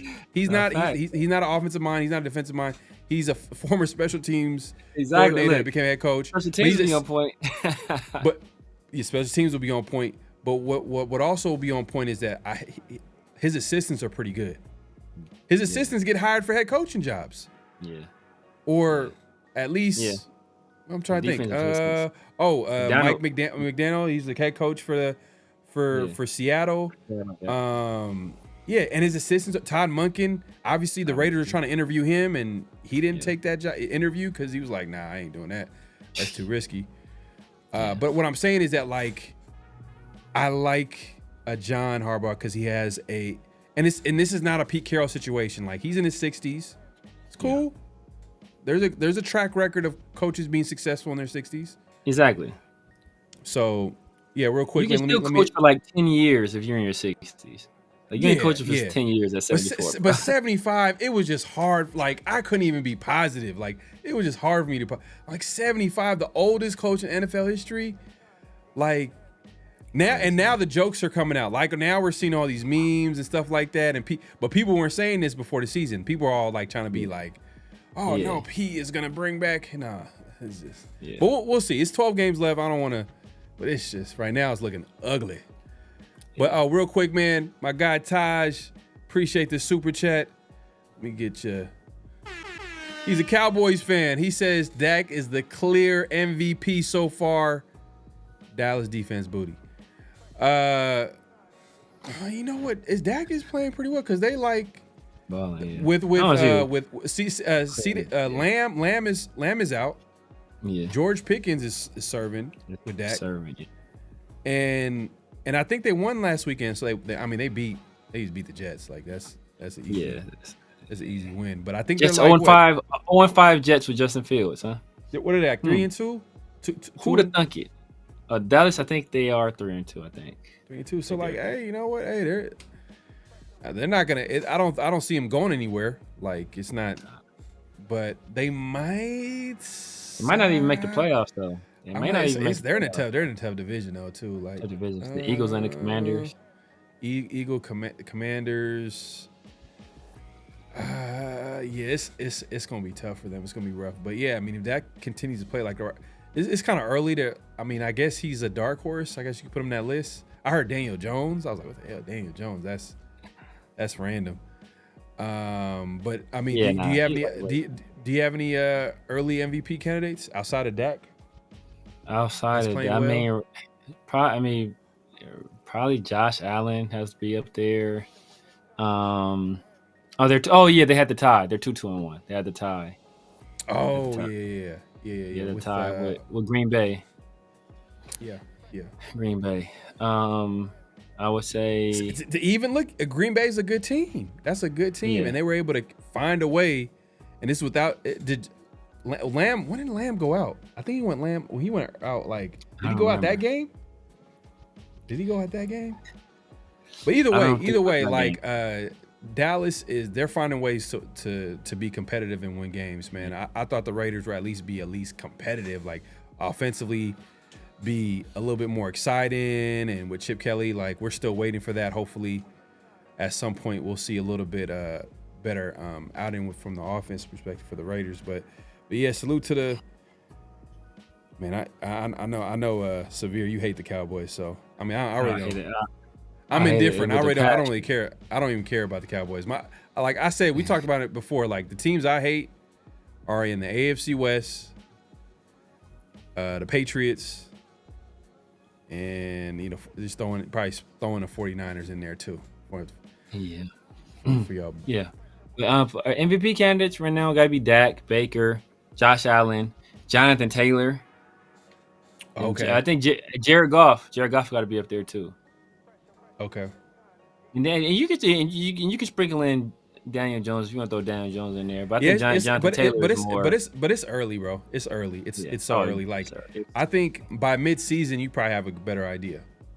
Yeah. By mid-season, because right now it's like, yeah, Jonathan Taylor is leading the league in rushing. I think the last time I checked, I don't know if he still is after this week. Yeah, like Russ. But he was in the lead for he didn't rushing. Have to do much this week. Yeah, it is smooth week. he had 3 touchdowns. He did do something. Yeah, he had 3 touchdowns. Yeah. But not like yardage wise. I mean, right, man. Hey, man, salute to my guy LS with the super chat, man. Appreciate you supporting the show. He says, how far away we are from even competing in the playoffs? Would you trade him within the division if it got you? Oh, hell no. That's just that's the Raider fan in me is like, no.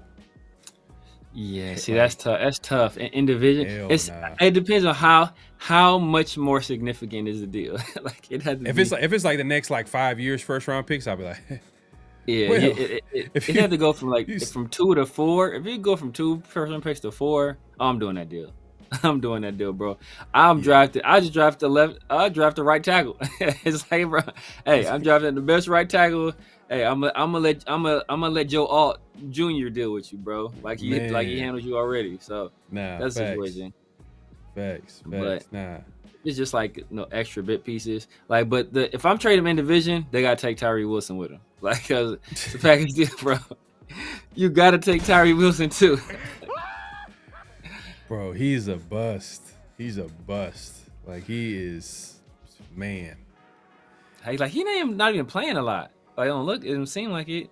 I don't see him on the field a lot. I think was also messing up like a lot of the guys.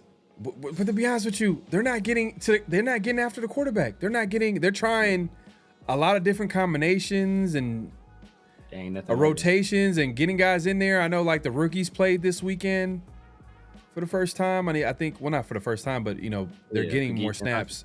Pegues and Hemingway. It's like, but we couldn't get no pressure. I think Pegues played last week. Pegues played solid, but he's not like a pass rusher per se.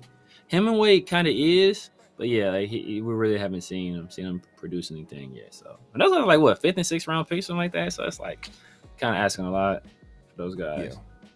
Yeah. And salute to LS, man. Salute to everybody that's with the super chats, and my guy Raider Smoke with the super chat, man. Appreciate you.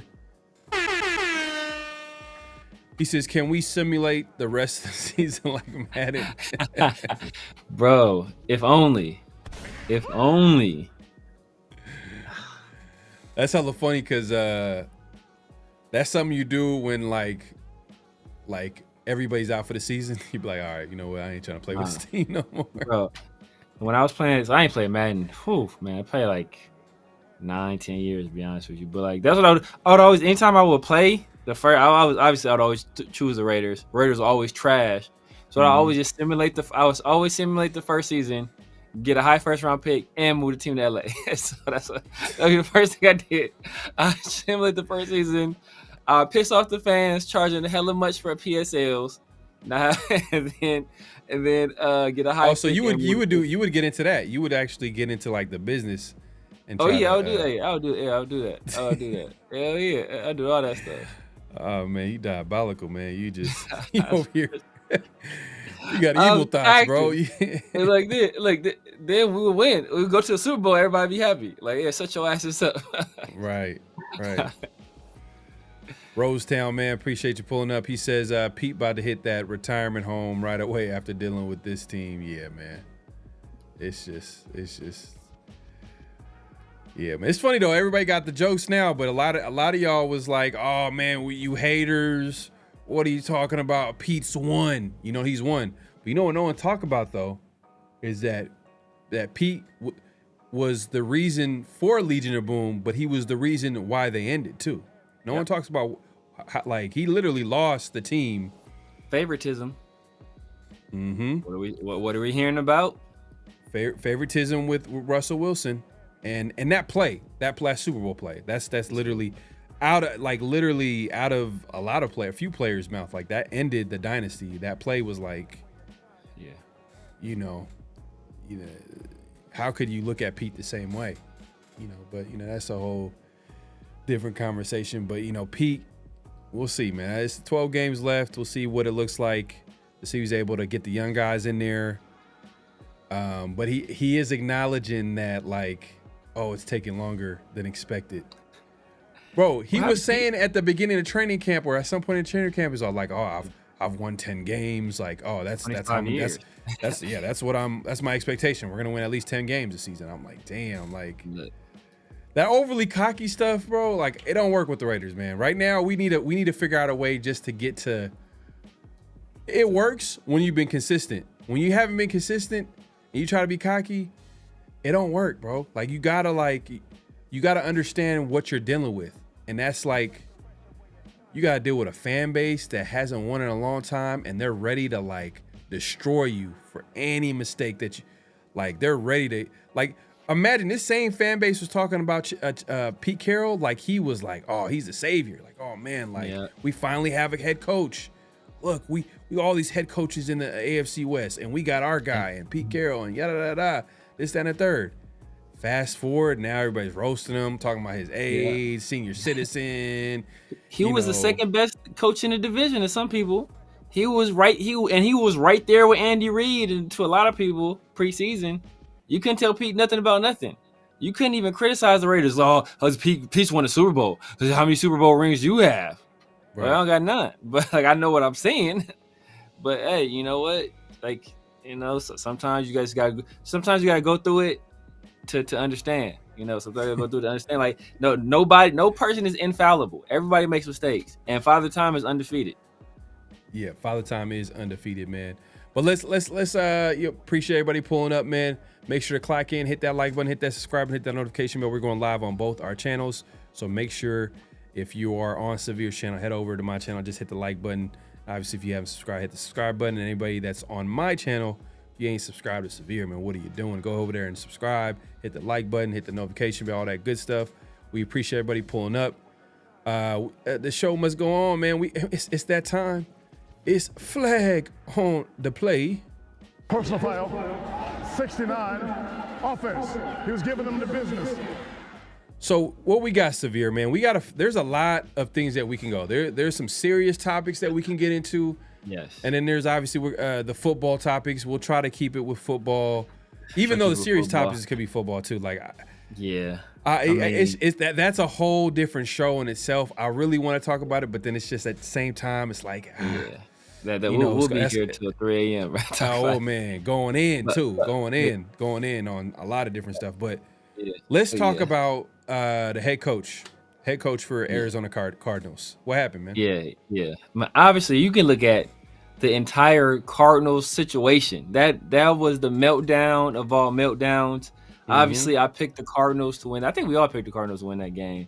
Yeah. And they just, obviously there was a interception and then the guy fumbles that. And then, obviously the guy dropping the ball before he crosses the end zone, which like we saw before, the week before with Adonai Mitchell. But as a result of that, that player, he ended up having a confrontation on the sideline with his coach.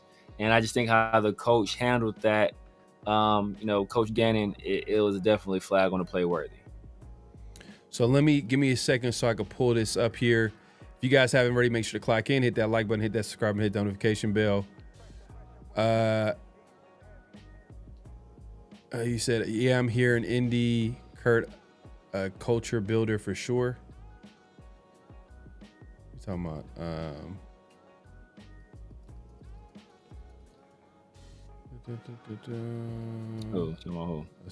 Raider Zach. Salute to Raider Zach, man. He said, who's the culture builder? He says, yeah, I'm here in Indy. Kurt, culture builder for sure. Oh, you're talking about Kurt Signetti? Oh, probably, yeah. The coach of Indiana? Yeah. He got Indiana balling back-to-back years. Yeah. Hold on. So I got it pulled up here. Give me just a second. Let me set this up here. My bad, y'all. So this is going to be the sideline. So obviously, Severe, he kind of went in and told you what it was about. So basically, it was another play. Second week in a row where a player he let go of the ball, like he fumbled it before getting into, and it wasn't even like a fumble, a player hitting him. He let go of the ball before getting into the end zone, which obviously negated, like it wasn't a touchdown. Was it end up being a touchback or they recovered? I think it had been a touchback. Touchback. All right, so here we go. Let me go ahead and play the clip here. It's messed up though. I ain't gonna front. It's like you could tell like he was hella sad and stuff too. Yeah, he's been consoled by the lineman like a kid, bro. I wonder how old he is. He probably is a kid. I don't know. Probably, Probably is a kid. Probably young. So do you see the? Yeah, we see it. All right. So here we go. Here's what happened on the sideline, and actually Gannon was fined $100,000 because of this. Yeah.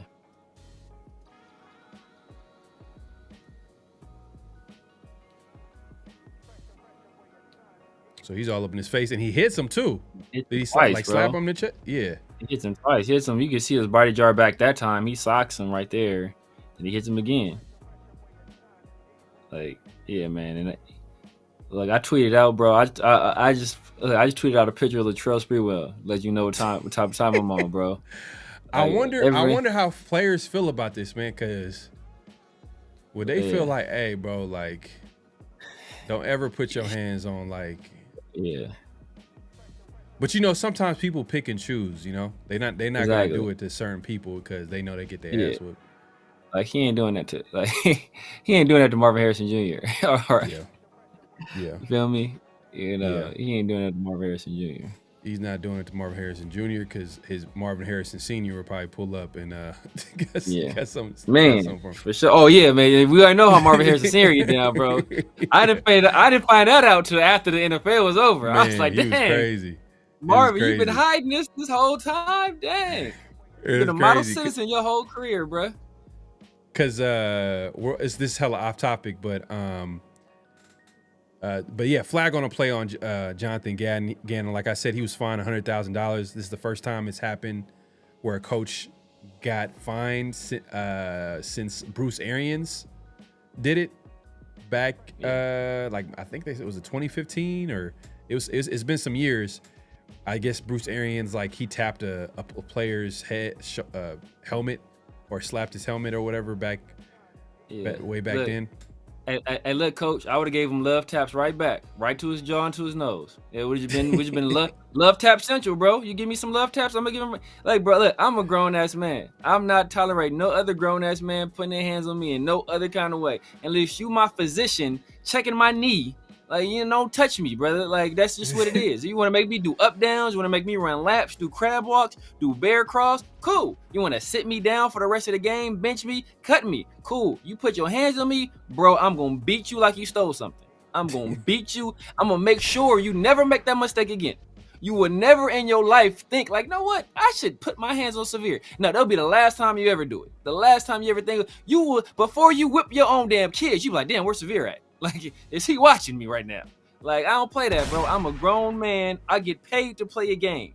Don't put your hands on me. Like, this is full stop.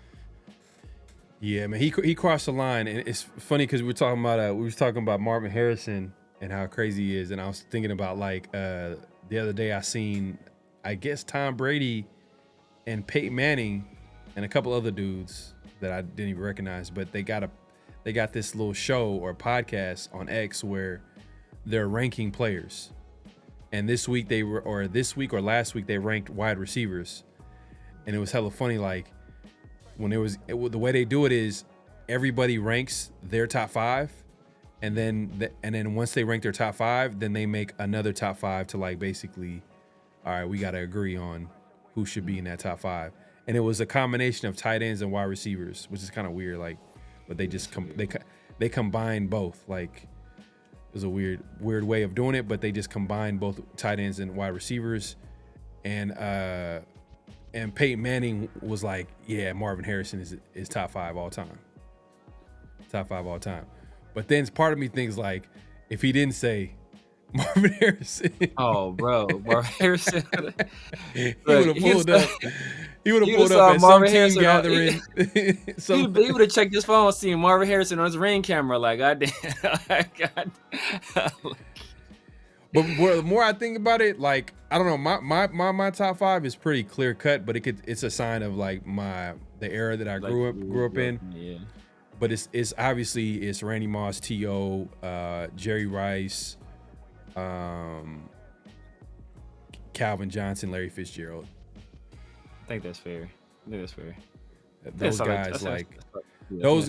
guys, all those guys I mentioned had longevity. Like, they were great for long, except for Calvin. But Calvin could have went longer.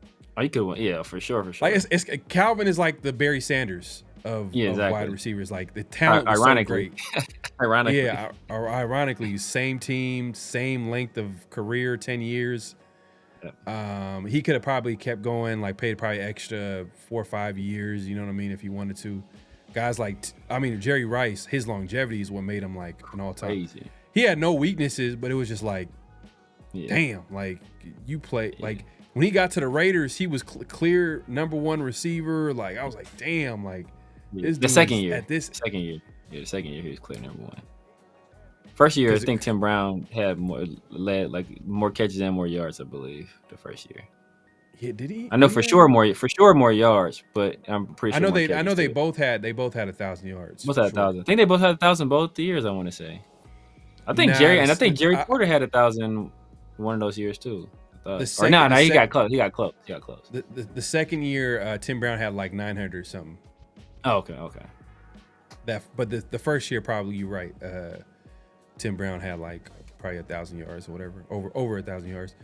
But yeah, man, like Jerry Rice, like he's probably the greatest. Like, bro. Like his work ethic, like he just put it all together. But yeah, that's my top 5. But their top 5 ended up being, because they added a tight end. Their top 5 was Randy Moss. Damn, but it was crazy when they talked about Randy Moss. Yeah, like the way they talked about Randy Moss, it was like, oh my god, like they were like, it was like it was like hands down. Like, it was, they didn't have T.O. in their top 5. The dude that had T.O. in his top 5 didn't even play football. I keep telling people keep trying to put T.O. over Randy Moss, bro. It's no. Randy was just different, bro. But T.O. was great. Like, let's not take nothing away from T.O. Bro, T.O. was great. T.O. was great for like, he was great. Yeah. Like, until like Randy's just different, bro. Randy's just different, man. It's like some people are just different, and Randy's just on a different level, man. So Randy was a freak. He's in that Calvin Johnson He category. was a freak too, though, but he's just like Randy's just another level. T.O.'s a freak, but T.O.'s physicality, bro. Like he brought the physicality. Like he was running over like DBs and linebackers. Like it was just linebackers and dancing in the end zone. Like he was a football player. Like he was like he brought like that linebacker mentality. Yeah. The only player that kind of brought that physicality maybe to a whole different level, but not as explosive. Anquan Bolden. Anquan Bolden was like Steve Smith. Steve Smith. A man among boys. Yeah. Steve Smith. Pound for pound, bro. Steve Smith is the coldest wide receiver. Like, he's out there bullying like full grown NFL players, bro. Like it was crazy. Who's your top 5? I know we do this all the time, but who's the top 5? My top 5, no particular order, all time is Jerry, Randy, T.O., Megatron, and know what? I gotta go Timmy, man. I don't think if Tim Brown played with some like elite quarterbacks at any point, if he ever played with an elite quarterback, bro, he would have been breaking. And people forget he tore up his knee his second year in the league. And he was a speed guy. So he had to change how he played.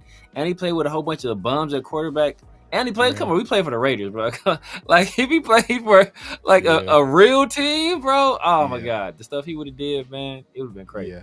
I gave him an honorable mention, but it's just Larry Fitz was like. What? Larry Fitz is cold. I'm not mad at Larry Fitz. I'm not mad at Marvin Harrison either. Bro, he played for the Cardinals. Yeah.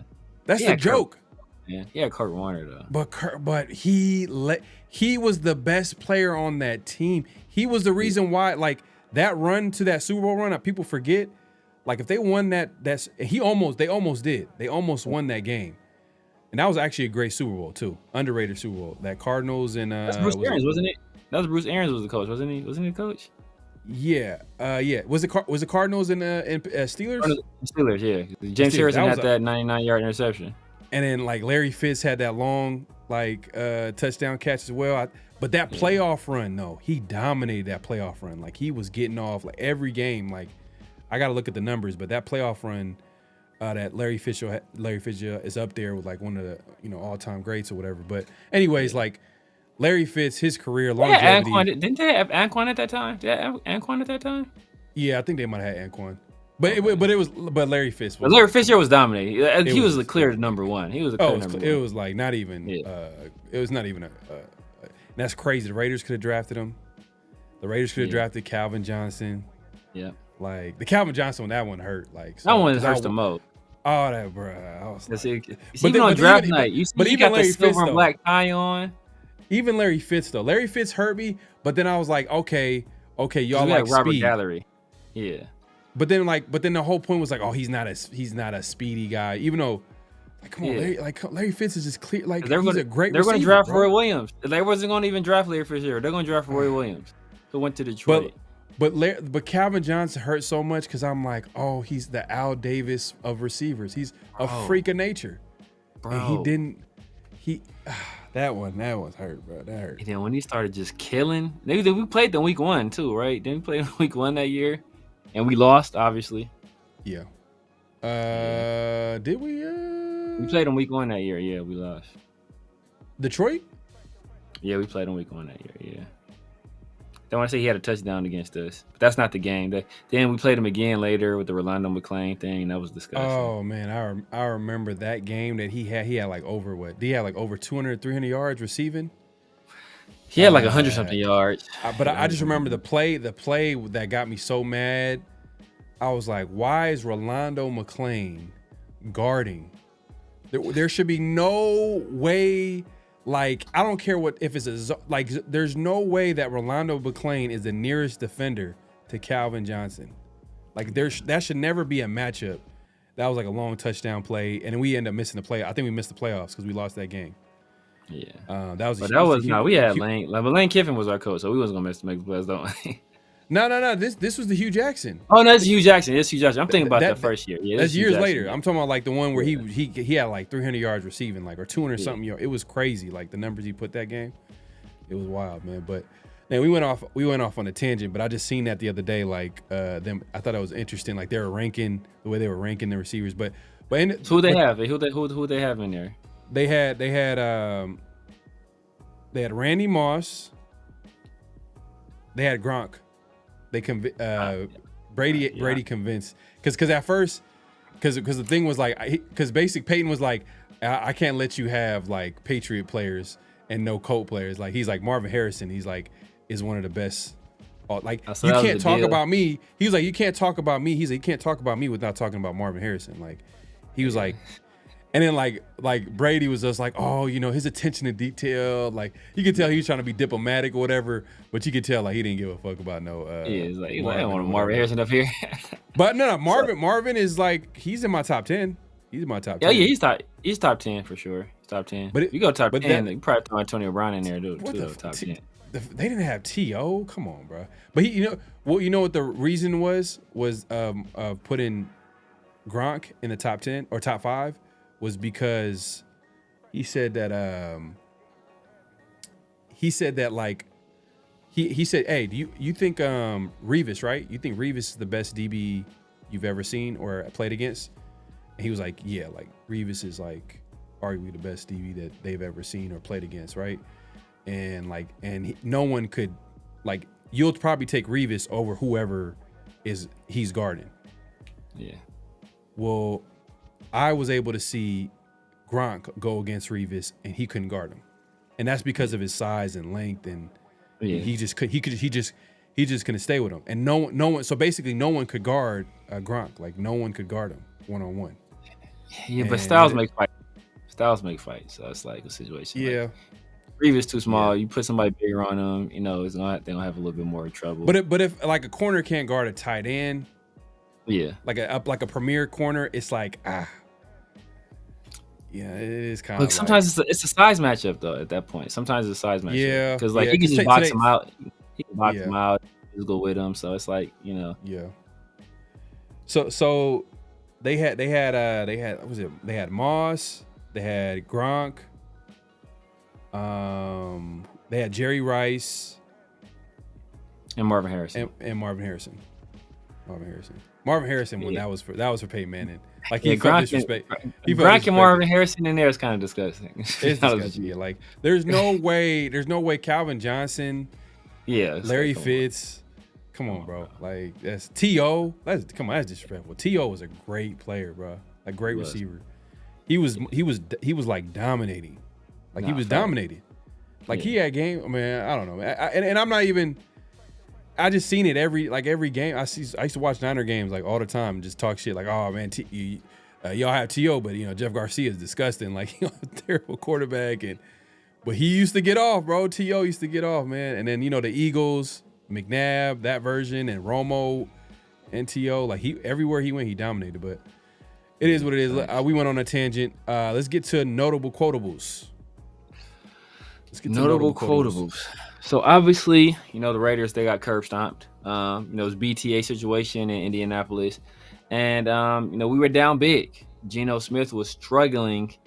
And after the game, you kind of alluded to this a little bit earlier, but Pete Carroll was actually asked, did you at any point think about pulling Geno Smith and putting in Kenny Pickett?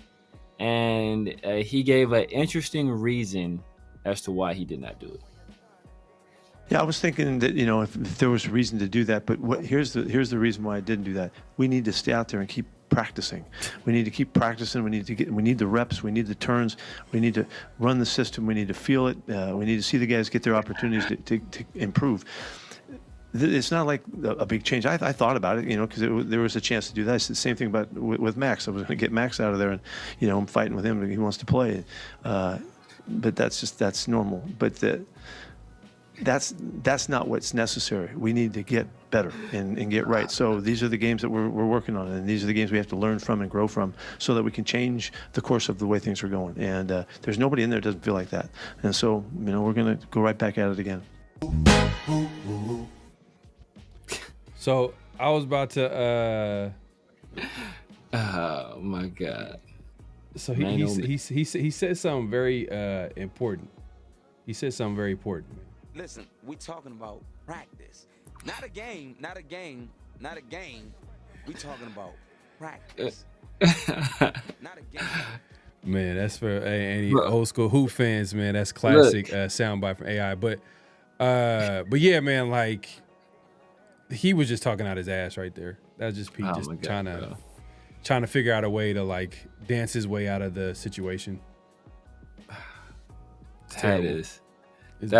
But that could be it's a notable quotable, but you could have easily put that in flag on the play. Yeah, easily could put that flag on the play. Oh, easily, for sure. Easily put that flag on the play because it's like one of the situations was like, bro, why would you say that? Because part of the reason, like you look at like a lot of stuff that's going on, like the team not tackling, and we talked about this early in preseason. And it's like, because the team is not, they don't practice tackling in practice or in training camp. They never did tackling stuff.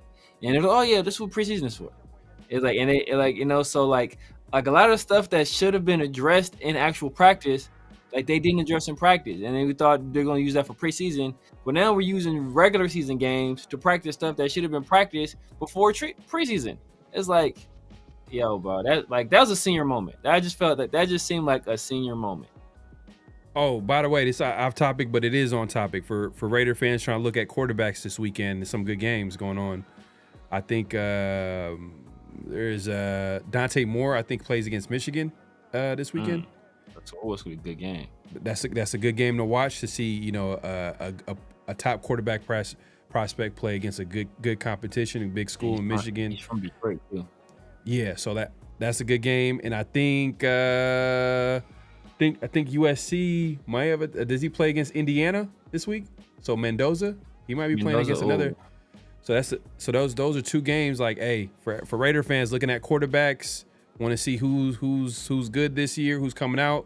Some good games to watch. So make sure to pay attention to that. I know my guy Smoke said Mendoza. You like the kid from Indiana? Yeah. Mendoza's nice. Yeah, man. So we'll see. And right now we don't even know if some of these guys are coming out too. What do you think? What do you think about the USC quarterback? I don't like him. You don't like him? I don't like him. All right, what's called? He runs funny. He runs funny, bro. I don't like how he runs, bro. Polynesian Drew Aller, bro. Like he's Polynesian Drew Aller. Like this, I'm not impressed. You're not impressed? Like he's not like special. Like Indiana, Oregon. Nah, he has tools. He has tools. Like I don't want to say he's a big kid. He's mobile. He has solid arm. He has pretty good arm strength, but just the details of playing a quarterback, throwing accurately, throwing on time, going through progressions, like is just not there. He made strides from last year to this year, but I'm still not really impressed. Like I've been saying for 2 years that the guy in this class, Dante Moore. I've been saying that for a while. Yeah, I think his again was wrong for that. Facts. He was, bro. Like he was out of pocket.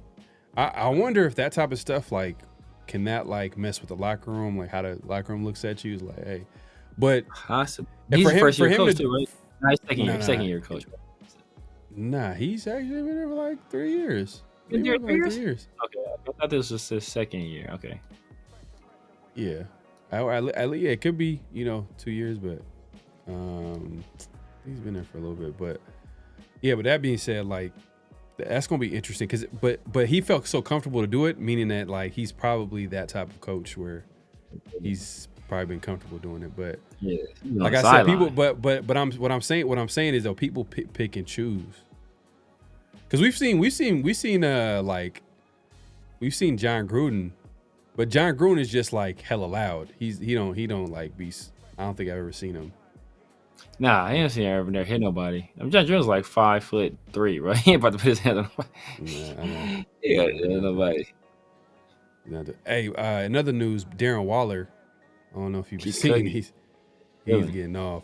But anytime you give a good offensive-minded coach some talent, if you get a good offensive-minded some talent, some pieces, like Mike McDaniel, if he gets fired and Pete is still the head coach. I'm sorry, Chip. Damn Pete being the head coach.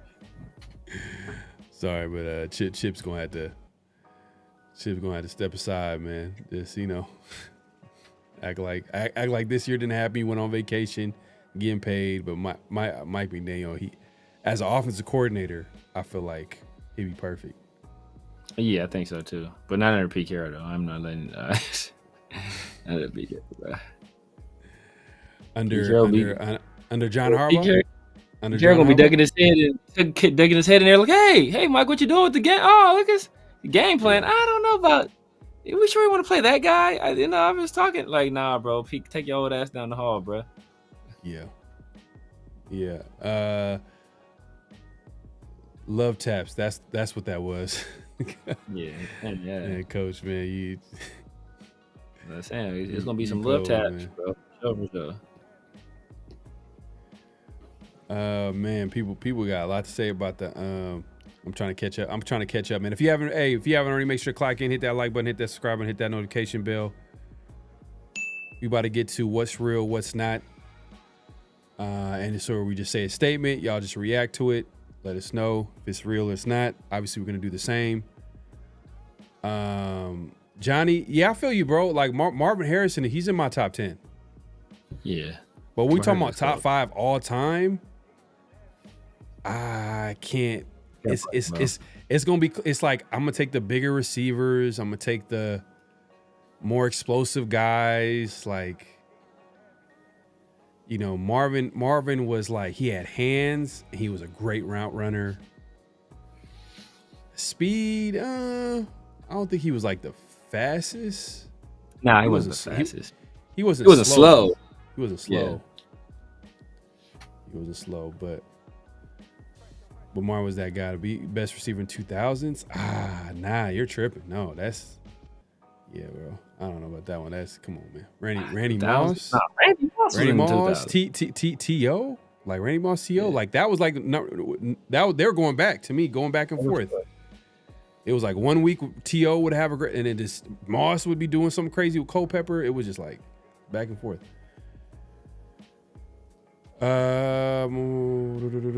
Was crazy though on the field.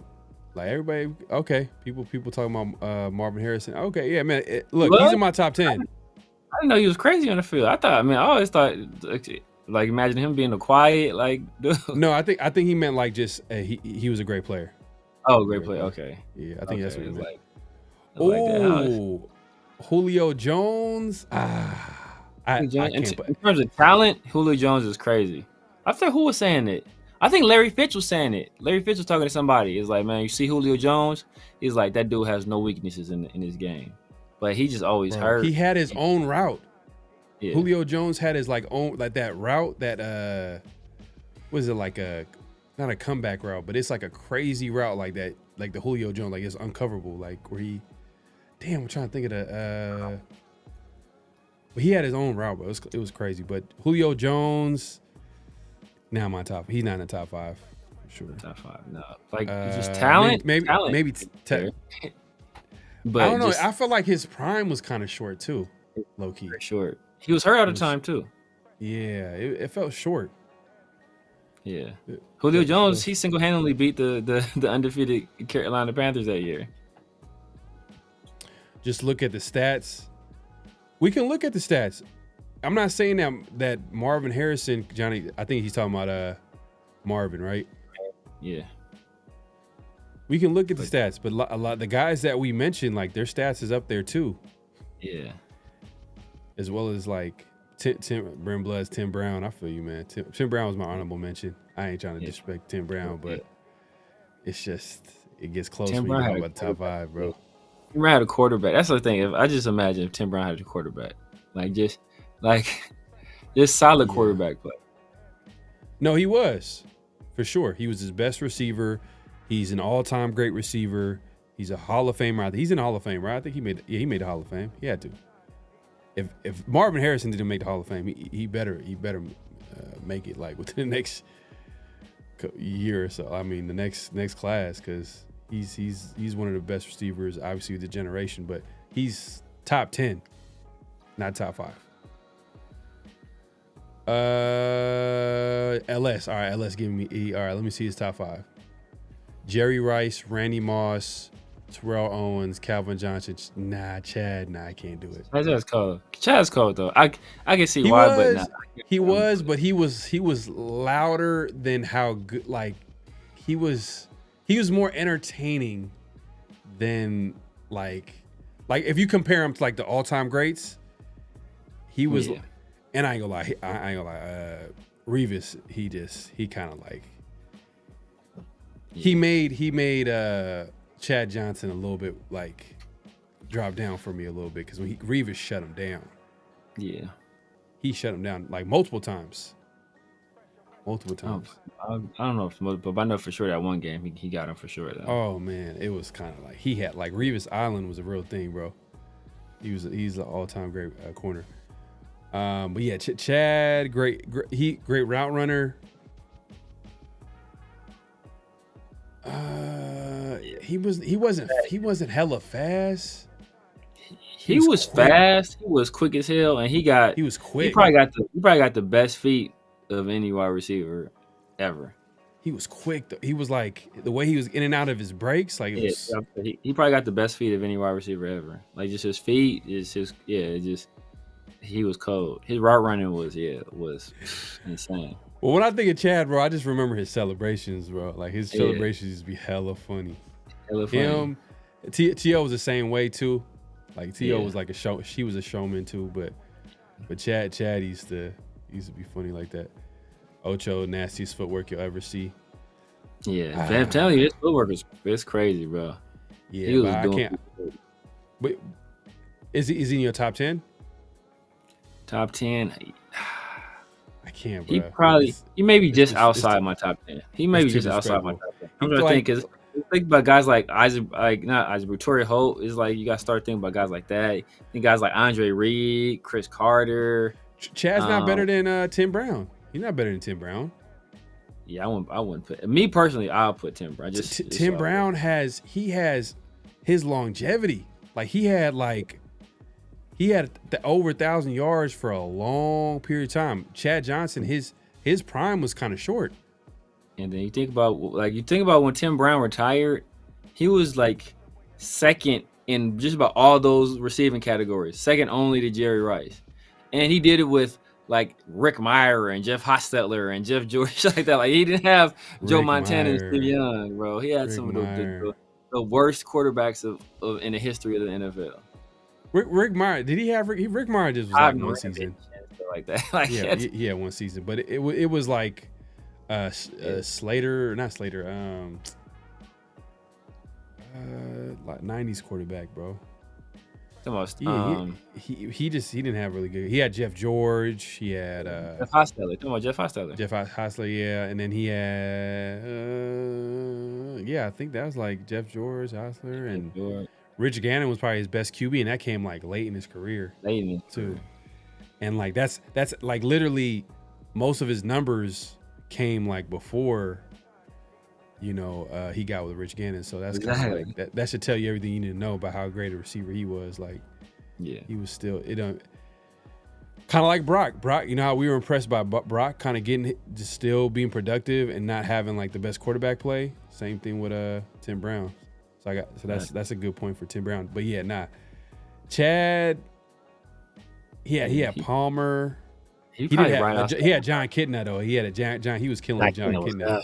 Yes, yeah, John Kitna. he was doing a John Kitna, but that was like for one season. Yeah, one season. But he still got his numbers though. That tells you how good he was. Remember, it was him and Hujmazada. Yeah. Let's get to the super chats real quick.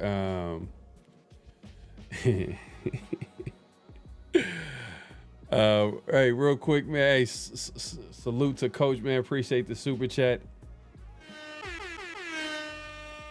He says, Severe, if a coach ran a 4.140 and gave you love taps, would you run after him?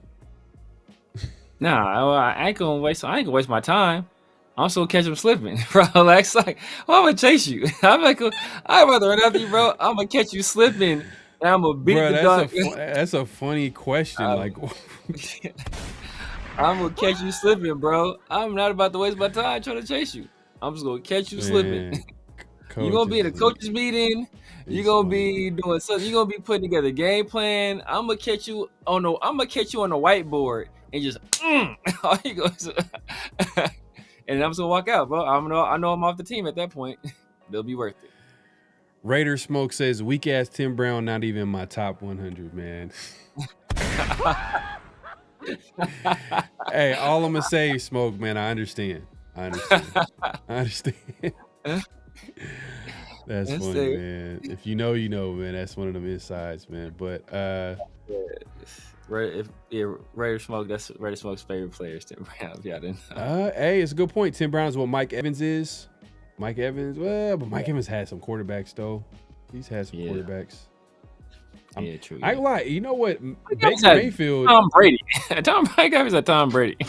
Yeah, Tom Brady for like 2 to 3 years, 2 to 3 years of his career. And he's been in the league for like at least. Bruce Arians probably a Hall of Fame coach. Yep. And then I ain't gonna lie, Baker Mayfield, he's like the true comeback story. Like he's way better than Geno. I don't know if you talk about Geno, like way, like man, like he's impressed me. Like out there with Tampa Bay and the head coach over here, Todd Bowles. Todd Bowles, if you remember, he was like an afterthought. He was a great defensive-minded coach, but like he was always everybody always remembered him from his time with the Jets and how that didn't work out or whatever. But look, my point about young coaches, man. You know, he wasn't really a young coach technically when he got hired, but yeah, same deal. Yeah, Sacktown Tim Brown. You know, that's a good point, man. Hey, look, Tim Brown probably has like, he's the closest to going that top 5 for me. I'm trying to think of anybody else. Yeah, I think Andre Reed is usually people use it. Damn, know what? I forget. I'm still going Tim Brown, but the playmaker. Oh, Michael Irvin? Yeah, the playmaker, man. The playmaker is cold too. I still got Tim Brown over. I personally prefer Tim Brown, but the playmaker is cold. Hank says I'll take Chris Carter over Cinco. Chris Carter has some great hands. Chris Carter probably got some of the best hands. Him and Larry Fitz probably got two of the best hands. You know, you probably like the least talented though. Like the least talented. Yeah. And he was on that. He maximized it though. He maximized it. Nah, for sure did. Yeah. But let's get into the what's real, what's not. For sure. What's real, what's not. Everybody knows this team is struggling. Looking at the schedule, you know, and I kind of went game by game. That there's a strong possibility, like it's actually within the realm of possibility that this team does not win another game this year. But my question for what's real, what's not is, or my statement for what's real, what's not is, this is the worst Raiders team since the Art Shell 2.0 Raiders. This is the worst Raiders team since the Art Shell 2.0 bed and breakfast Bill Tom Walsh Raiders. I'm gonna say that's not real. I'm gonna say it's not real. And the reason why is because last year's team was pretty ugly. It was like it was hard for me to watch last year.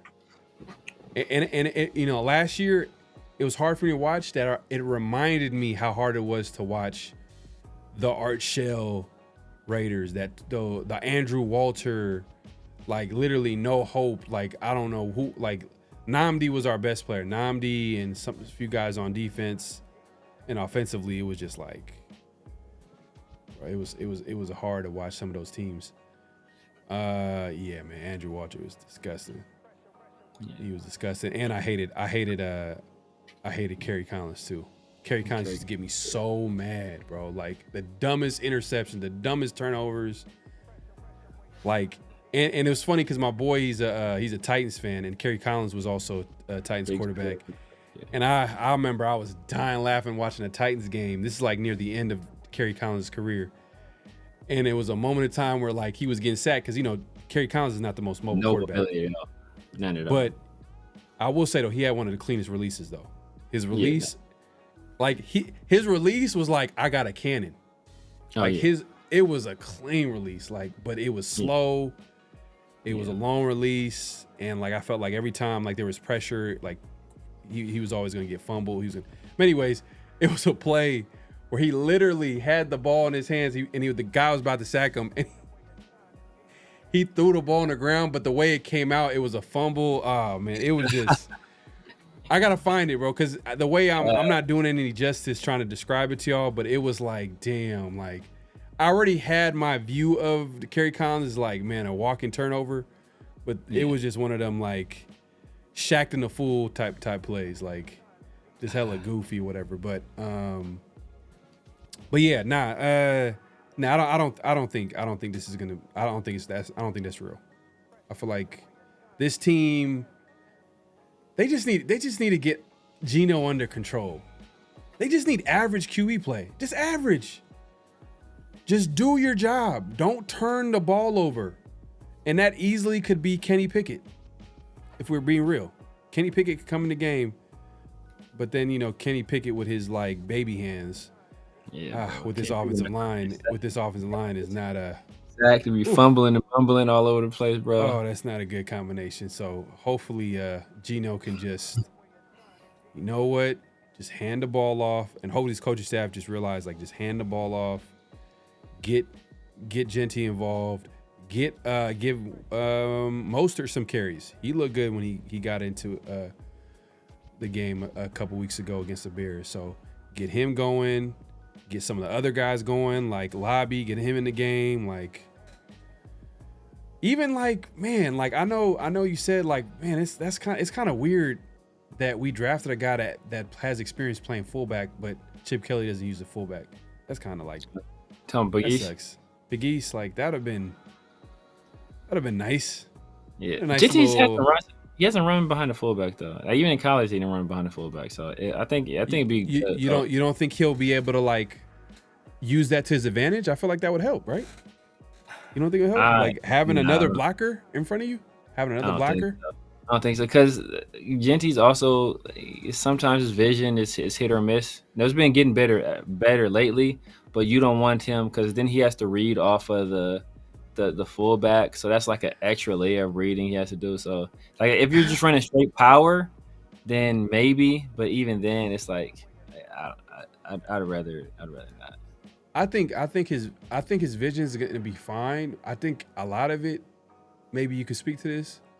I think a lot of it is because of the speed of the game. Like he's just, I think that's something. He's adjusting to it, so he's not like he can't, do what he want to do. But once he kind of gets, and we're seeing it every week, he's getting better and better. He's getting better and better. So he gets used to the speed. He's gonna make the right read. It's gonna get back to his natural feel of. What he needs, because right now he has to adjust to that because it's completely different. And but he's been, I don't know, he looks good to me. But yeah, he's getting better and better. Like I think that, and that's definitely part of it. There's that just the speed of the game, like the stuff that was opening, or stuff that will be open at the collegiate level. It's open for a split second in the NFL and then immediately closes. I think even Adam Archuleta spoke to it a little bit during the telecast where it was like a run. He's like, "Oh, I don't understand why Genty went here. If you'd have went here, he probably goes for 6 or so like that." I think he I forgot exactly what play it was. So it's still stuff like, but he is a rookie. He's still adjusting to it and is also adjusting to the offensive line as well. So, it's not that he has bad vision, but I just think like just giving him more stuff to after or more obstacles, that's not something, like you want to do, especially if that's not something he did at the collegiate level. So, yeah. Well, I mean, yeah, man. I want to see what Chip Kelly does to adjust to this, because it felt like their whole plan early on. And I remember we had Marcus on before the season, and he was like, "Oh man, the Raiders they're gonna from what he's seen in preseason, the Raiders are gonna try to pass and then run late. They're gonna set up the run by passing early." Yeah. But bro, that was I don't know. It's been a mistake so far. Because I mean, that first game we got away with it. That first game, but even people were kind of questioning like some of the reads too, but they got away with it that first game. Yeah. And then like we obviously seen the Chargers game, it was a struggle.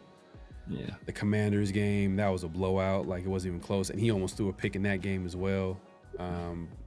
but it wasn't as bad as obviously the Chargers game and the following. That was week. the second best game, unfortunately.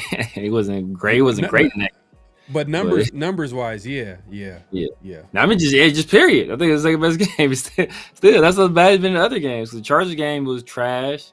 The Bears game, he was hard in this game. So it's like out of the 5 games, the Patriots obviously his best, and the Commanders was his second best. It's off topic, but how do you feel about the Raiders wide receiver core? Just their wide receiver, the wide receiver room.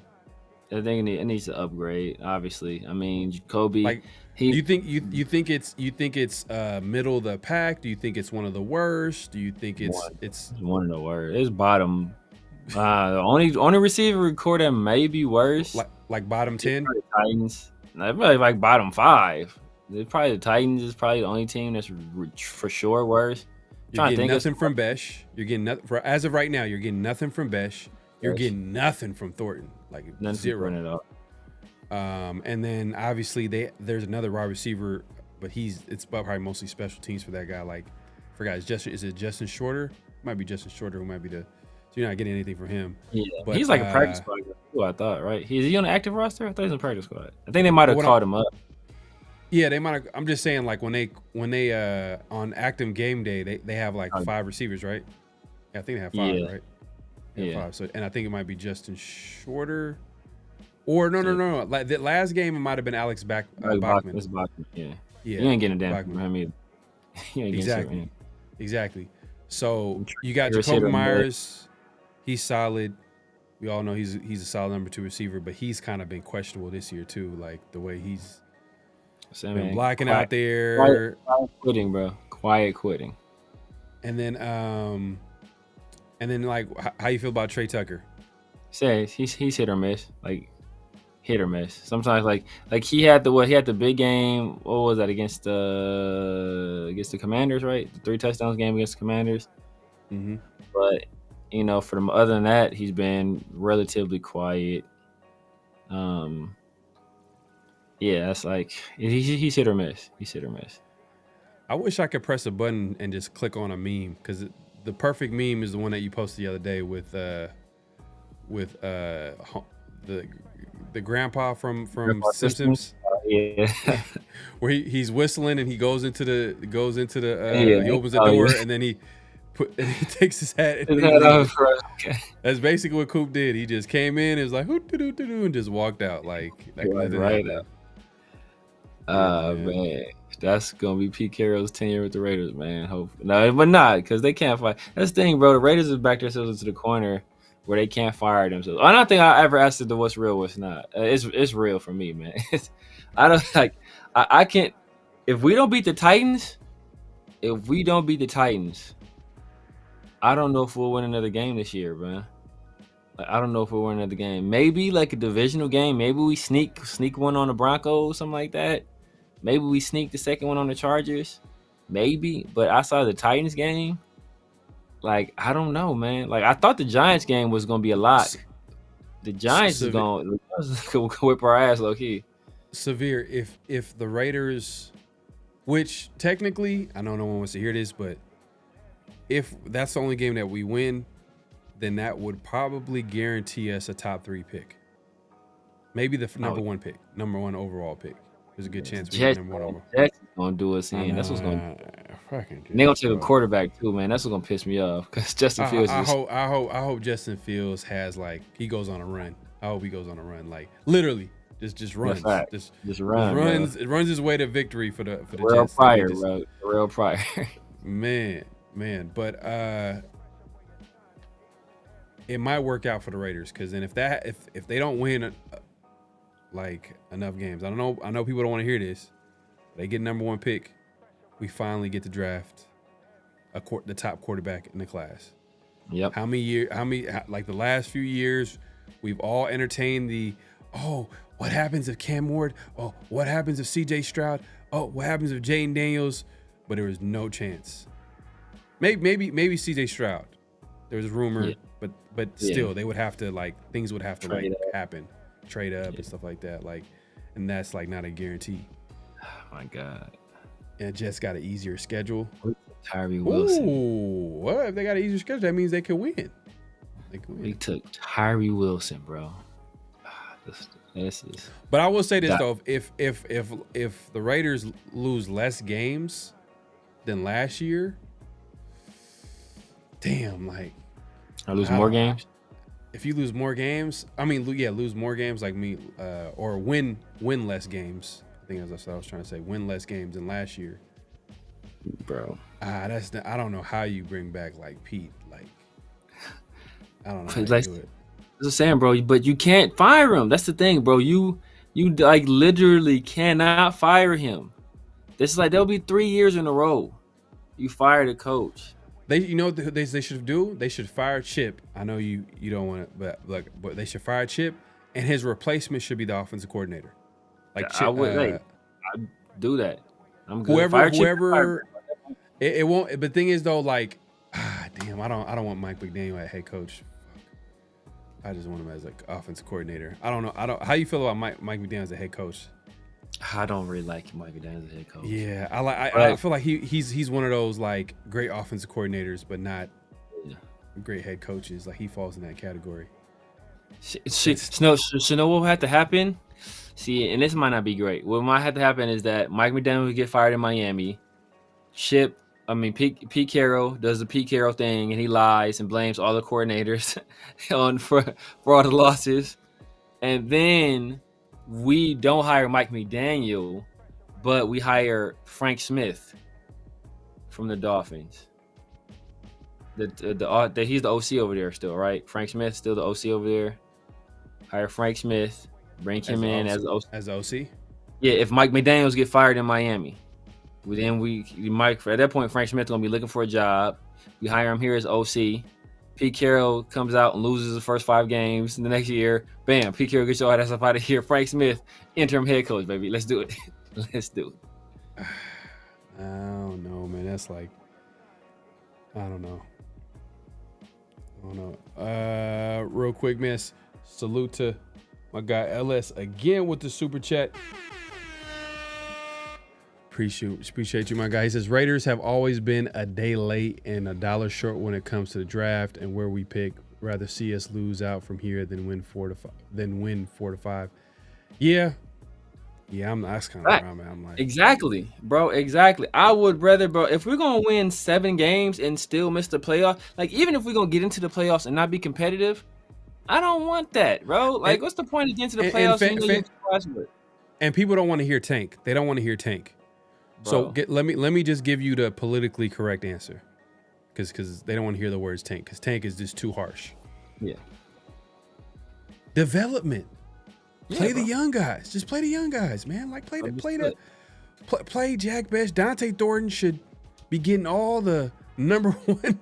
Like, he should be getting all the the looks on offense, and Jack Best, and Charles Grant should start at left tackle. Like, Keller Rogers should start. Let all these young guys play. Yeah.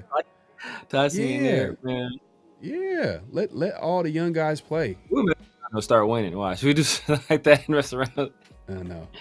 And rattle off like 3 in a row, man. Knowing the Raiders, bro, and doing some stupid stuff like that. That's what happened to us, man. But yeah. Frank Smith was nice, yeah. I mean, but who's calling the play? Who's calling the shots though? He was a good tight ends coach, but who's calling shots at? For Miami, that like calling the plays. It's Mike McDaniel. It's Mike McDaniel. But look, when Mike McDaniel was in San Francisco, who was calling the plays? It was Kyle Shanahan. Mike Daniel might run back to San Francisco. Hey, I don't know who that could be. I mean,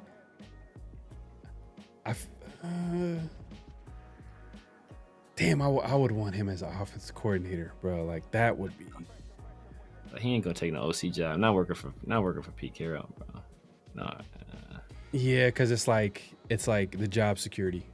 Pete Carroll gonna hire Darryl Bevel. He gonna fire Chip Kelly, hire Darryl Bevel, bro. Man, that was crazy that he was like a candidate this offseason too. That's the wild part. That was like an option. Disgusting, bro. Trey Tucker's electric. I don't know, man. I don't know. Like, dude, people always talk about his speed, but And to be fair, the quarterback play's been terrible, so it's like And he's been hit or miss too. But Tucker is like one of those fast guys that I've like. If you just look at his career, you'd be like, damn, like where's his speed? You haven't seen like a lot of long touchdowns. You just like when you think of explosive guys, like constantly, you'll see a lot of big and he's had moments though. He's had moments where he's like had obviously deep throws like down the field, deep catches down the field. Obviously, like the game this year was probably his breakout game. And I'm not saying like Trey Tucker is bad. It's just, man, they call him Santana Moss. Like Gino called him Santana Moss. I'm like, golly. And I know there's people out there that are big Trey Tucker fans too. Like they like his game. They like his release, his route running is improved, and like he has improved. So I know Juan was trying to talk him up. Like even like the touchdowns he was scoring against the Commanders, his late game touchdowns. This is a lot of it was coverage bust. One of them he had a nice route, but it was a long developing play, and he did do the right thing where he got the proper depth. Gino hit him. He was walking touchdown, but like he hasn't done a whole bunch to really impress me. Where it's like, oh damn, like Trey Tucker, Like Trey Tucker ain't even Denarius Moore. Like, bro, he not even Denarius Moore, bro. It's like, yeah, bro. Like, I don't know, man. Like,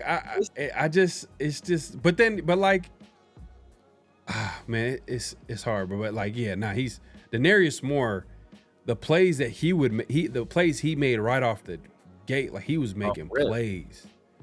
He was making plays, but even Jacoby Ford. Jacoby Ford, he was probably the last like explosive playmaker. Yeah. Him and like Denarius Moore, you probably could put in that category too, because he was fast too. Like he had like moments where he took it to the house. But I'm just saying, like Jacoby was like a kick returner, taking it all the way for a touchdown. Like on offense, he was like, you put him in the open field, like you're not gonna catch him. Like it's 4.2 speed. Like Trey Tucker is Rico Gafford. He's what's my guy from Texas Tech, Carlos Francis. He's Carlos Francis, bro. He's Johnny Lee Higgins. I want to hear it. Ellis says Bryce Butler would have been our number 2 receiver right now. Bryce Butler. I didn't like Chad Shillings. I didn't like Bryce Butler. I like Chad Shillings. I like Chad Shillings. Chad Shillings was cold. He's just always hurt. I didn't like Lewis Murphy. I really like Lewis Murphy. I just forced to like them because they played on a team, but they were just like, damn, like our receiving core was just. But when I like Chad Shillings. I like Jacoby Ford. I like Denarius Moore. I like Jerry Porter over the years. Ronald Curry. Yeah, Ronald Curry. I never liked Doug Gabriel. I didn't like Doug Gabriel either. I didn't like Doug Gabriel. Like I just felt like he was just fat. That was like Al Davis. He liked speed. Yeah. But I like Ronald Curry. Ronald Curry, I felt like if we had better quarterback play, he would have probably had like bigger seasons. Like he was good. He was good. Like he's like a number 2, 3. Like he had moments where I'm like, damn, like he's pretty good, bro. He was getting more productive than Jerry Porter. Like I was like, damn, like he was getting at some points, yeah. At some points, yeah. Because he was like he was a weapon. You could use him like a lot of different ways too. I didn't like him. I rooted for Rod Streeter. That's when we didn't have nobody. We had. Oh yeah, I didn't like Rod Streeter too, bro. I forced it with Rod Streeter. I was just like, damn, like this dude is not. He's not it, bro. I rooted hard for Rod Streeter because like he should not have been where he was at. Like he should not have been like the Raiders number 1 wide receiver. Like, oh my god. Like Andre Holmes, Andre Holmes is like he's a solid number 4 receiver. Rod Streeter right now. Rod Streeter will be our number 2 receiver. Rod Streeter's throwing over Dante Thornton right now. He's throwing over Dante Thornton for sure right now. Damn, bro. Andre Holmes too, bro. Yeah, Andre Holmes walking right in here, bro. Dante Thornton, sit your ass down, bro. I got this. Hayward Bay, man. Hayward Bay, like, man, he was. Hayward Bay too. Darius Harry-Bay, Darius He was Harry-Bay, disgusting. He was disgusting. he damn near had 1,000 yards. The way in he year catched two, the ball, like everything about like no He made disrespect, everything but it was just like he was a like chest. Like he just catch it with his chest. Yeah. The way he just his style at wide receiver, like it was just like like it was just damn. Like how did someone was like watch? How did they watch Harry-Bay was like? We drafted him top 10. That like, dude he was a freak athlete. Freak athlete. He was But a freak athlete. But that's it. It was that's it. But Jerron Kreiner. Oh my God. Jerron Kreiner is probably the slowest wide receiver I've ever seen in my life. Him and Jack Bell. Now him and Keelan Doss are the slowest wide receivers I've ever seen in my life, bro. But Kreiner was that guy that like he was like the poster boy of guys that dominated in shorts. Yeah. But when it came down to, get into the pads and the game time, like he did not flash, not get open. Yeah, I ain't gonna lie. Edwards, you can put Edwards in there too. Brian Edwards. Brian Edwards. I hated that pick. I hated that pick at the time. I wanted him to be good though. I was just like, come on, like I hated that. He just had everything. Like I was just like, but it just he couldn't get open. He couldn't get no separation like that. Like if his game was more like on like. He was one of those receivers that he had to like win and contested catch, and if you're not like good at that, like yeah, I think there's like a level like you got to be like Hopkins. He's elite. Like but that's why like them contested catches receivers. Those guys scare me the most because it's like they have to be like great, like really good to great in order for them to be like productive receivers. They can't even be good because if you're good at being contested catch and that's your game. Then you're a role player. Is that fact? Yeah. You know what I mean? You're Andre Holmes. You know what I mean? Like you're like one of those guys. Like, David Osbury too. Damn. Osbury. See, LSU. That's how I know you're a Raider fan right there. Out of SC. Yeah, David Osbury out of SC. Michael Rivera. Always hurt, bro. Clive Walford. My guy, Clive Walford out of Miami. I thought Clive Walford was gonna be nice. He was, but guess what happened though? He had that accident.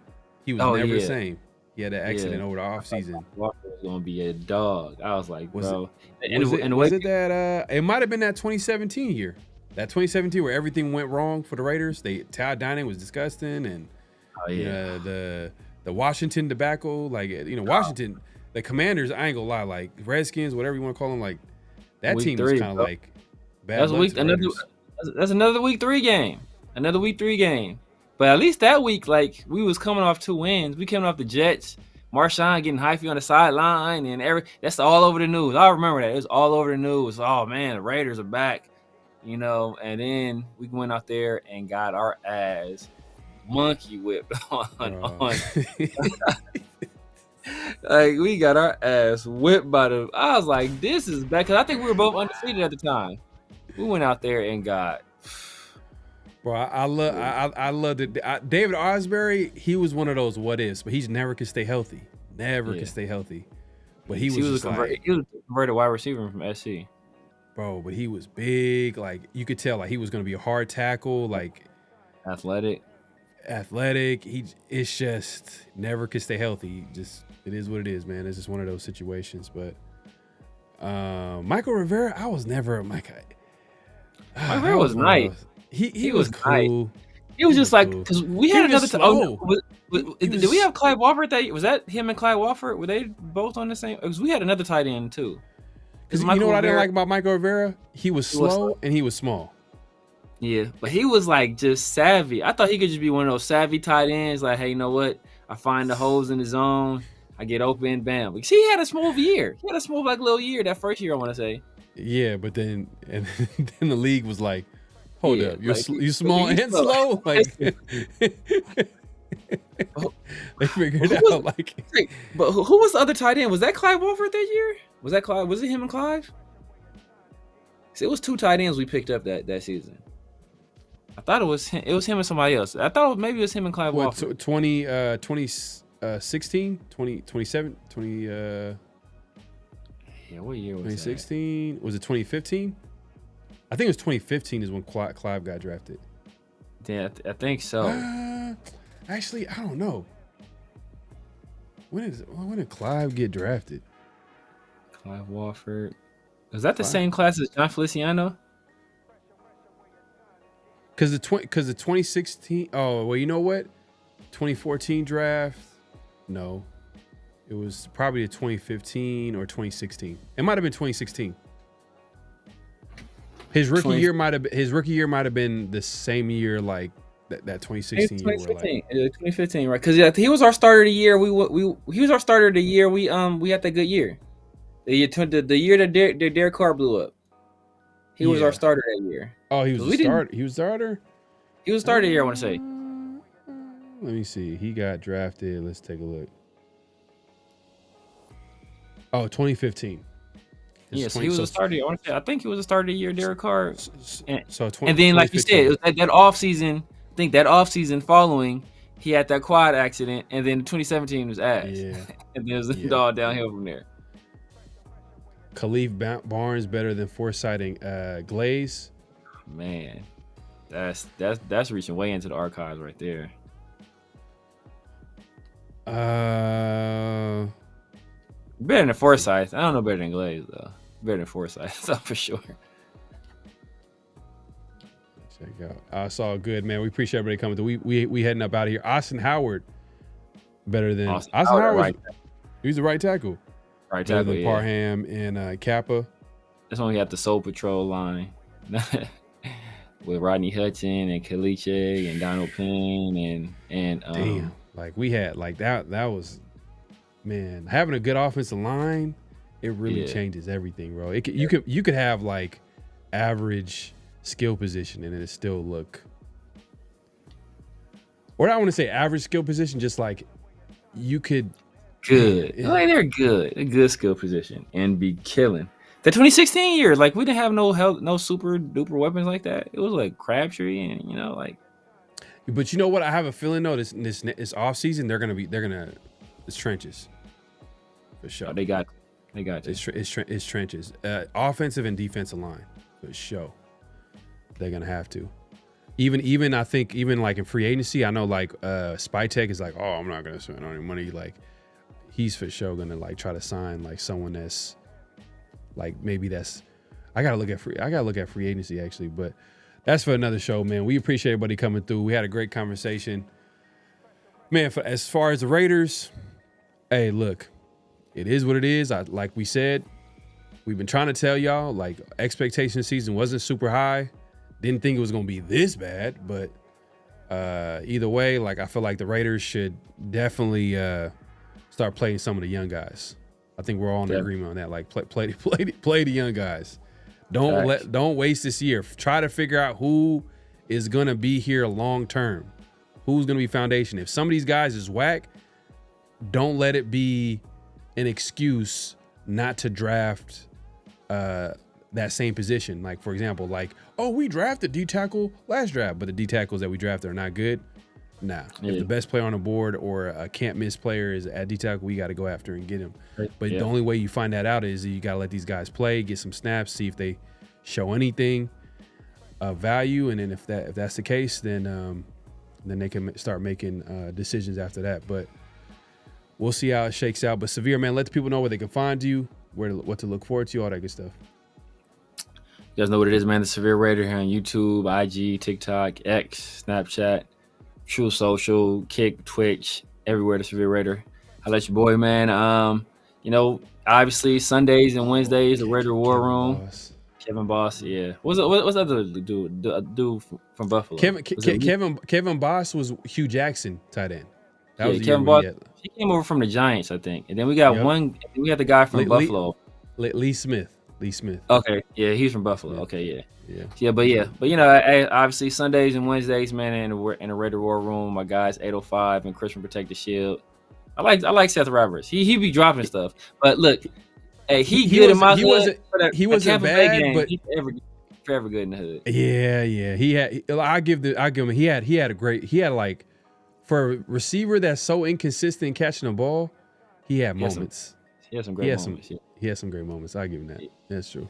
That's true. And then Tuesdays and Thursdays, obviously the 50-50 show and Around the Show. My guy PharoahNFL do have a membership going. I think it's $2.99 for membership, man. And once I hit 1,500 subs, I'm going to be doing Monday night members only lives, man. So tap in with your boy, and that's basically it, man. Pete Carroll's trash, the Raiders suck. We might not win another game, man. That's it. Carr's 2015 is underrated too. Yeah, he had like 28 touchdowns that year. See, that's what I mean by the excited. Like, we didn't make the playoffs, but it was fun watching Raider games, like to see, like, because Carr had like Michael Crabtree. That was Amari Cooper's rookie year. It was just a lot of they weren't able to put it together to make a playoff run, but it was just a fun team to watch those 2 years, that 2015, 2016 year, and just see it get better and then become a playoff team. But then it was like those years with Hugh Jackson. Like that was fun. Yeah. So when I watch these teams, I'm just like, damn, man. Like, I thought offense was gonna look better than this. It's just Geno. It's kind of a little bit. It's like, it's crazy that Geno plays well in Seattle and comes to the Raiders and chokes. Yeah, he's choking under pressure. Yeah, it's the first time a team gave him a contract, says you're the guy, you're the franchise. Back in Seattle, he was a replacement for Russell Wilson, but he's choking with the Raiders. But this is where hopefully the Raider coaching staff can just go through Genty. Genty's, which on offense, that's what I'm looking forward to watch. Is I want to see how Genty progresses and get better. And yeah, like that's the only thing. And then maybe Jack Besh. I want to see him incorporated a little bit more. See how they can get him involved. Dante Thornton, maybe. I want to see the young players get better. I want to see who's going to get better, who's going to stand out. I think that's what everybody should be watching for, is development, seeing some of these guys develop and seeing who could be here long term, pretty much. But yeah, man, like Severe was saying, we'll be back here this Thursday around the Shield. We'll have guests. Make sure to tune in.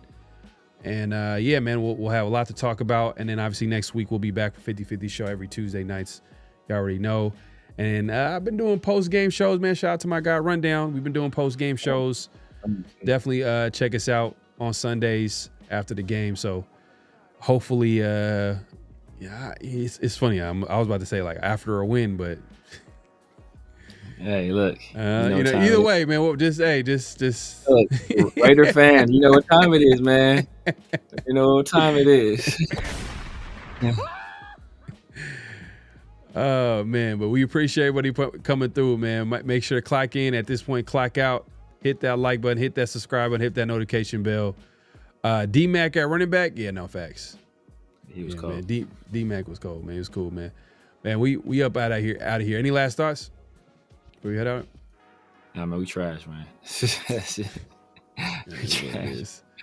It is what it is, man. Some people just finding out though. They just finding out, man. So just take it easy on them, man. They still kind of a little sensitive right now. Watching Pete Carroll reminds me, man. Hey, man, reach out to your grandparents. Make sure they're all right, y'all. All right, Joe. We up out of here, man. P. Just win, baby. Hello? You play to win the game. You don't play to just play it.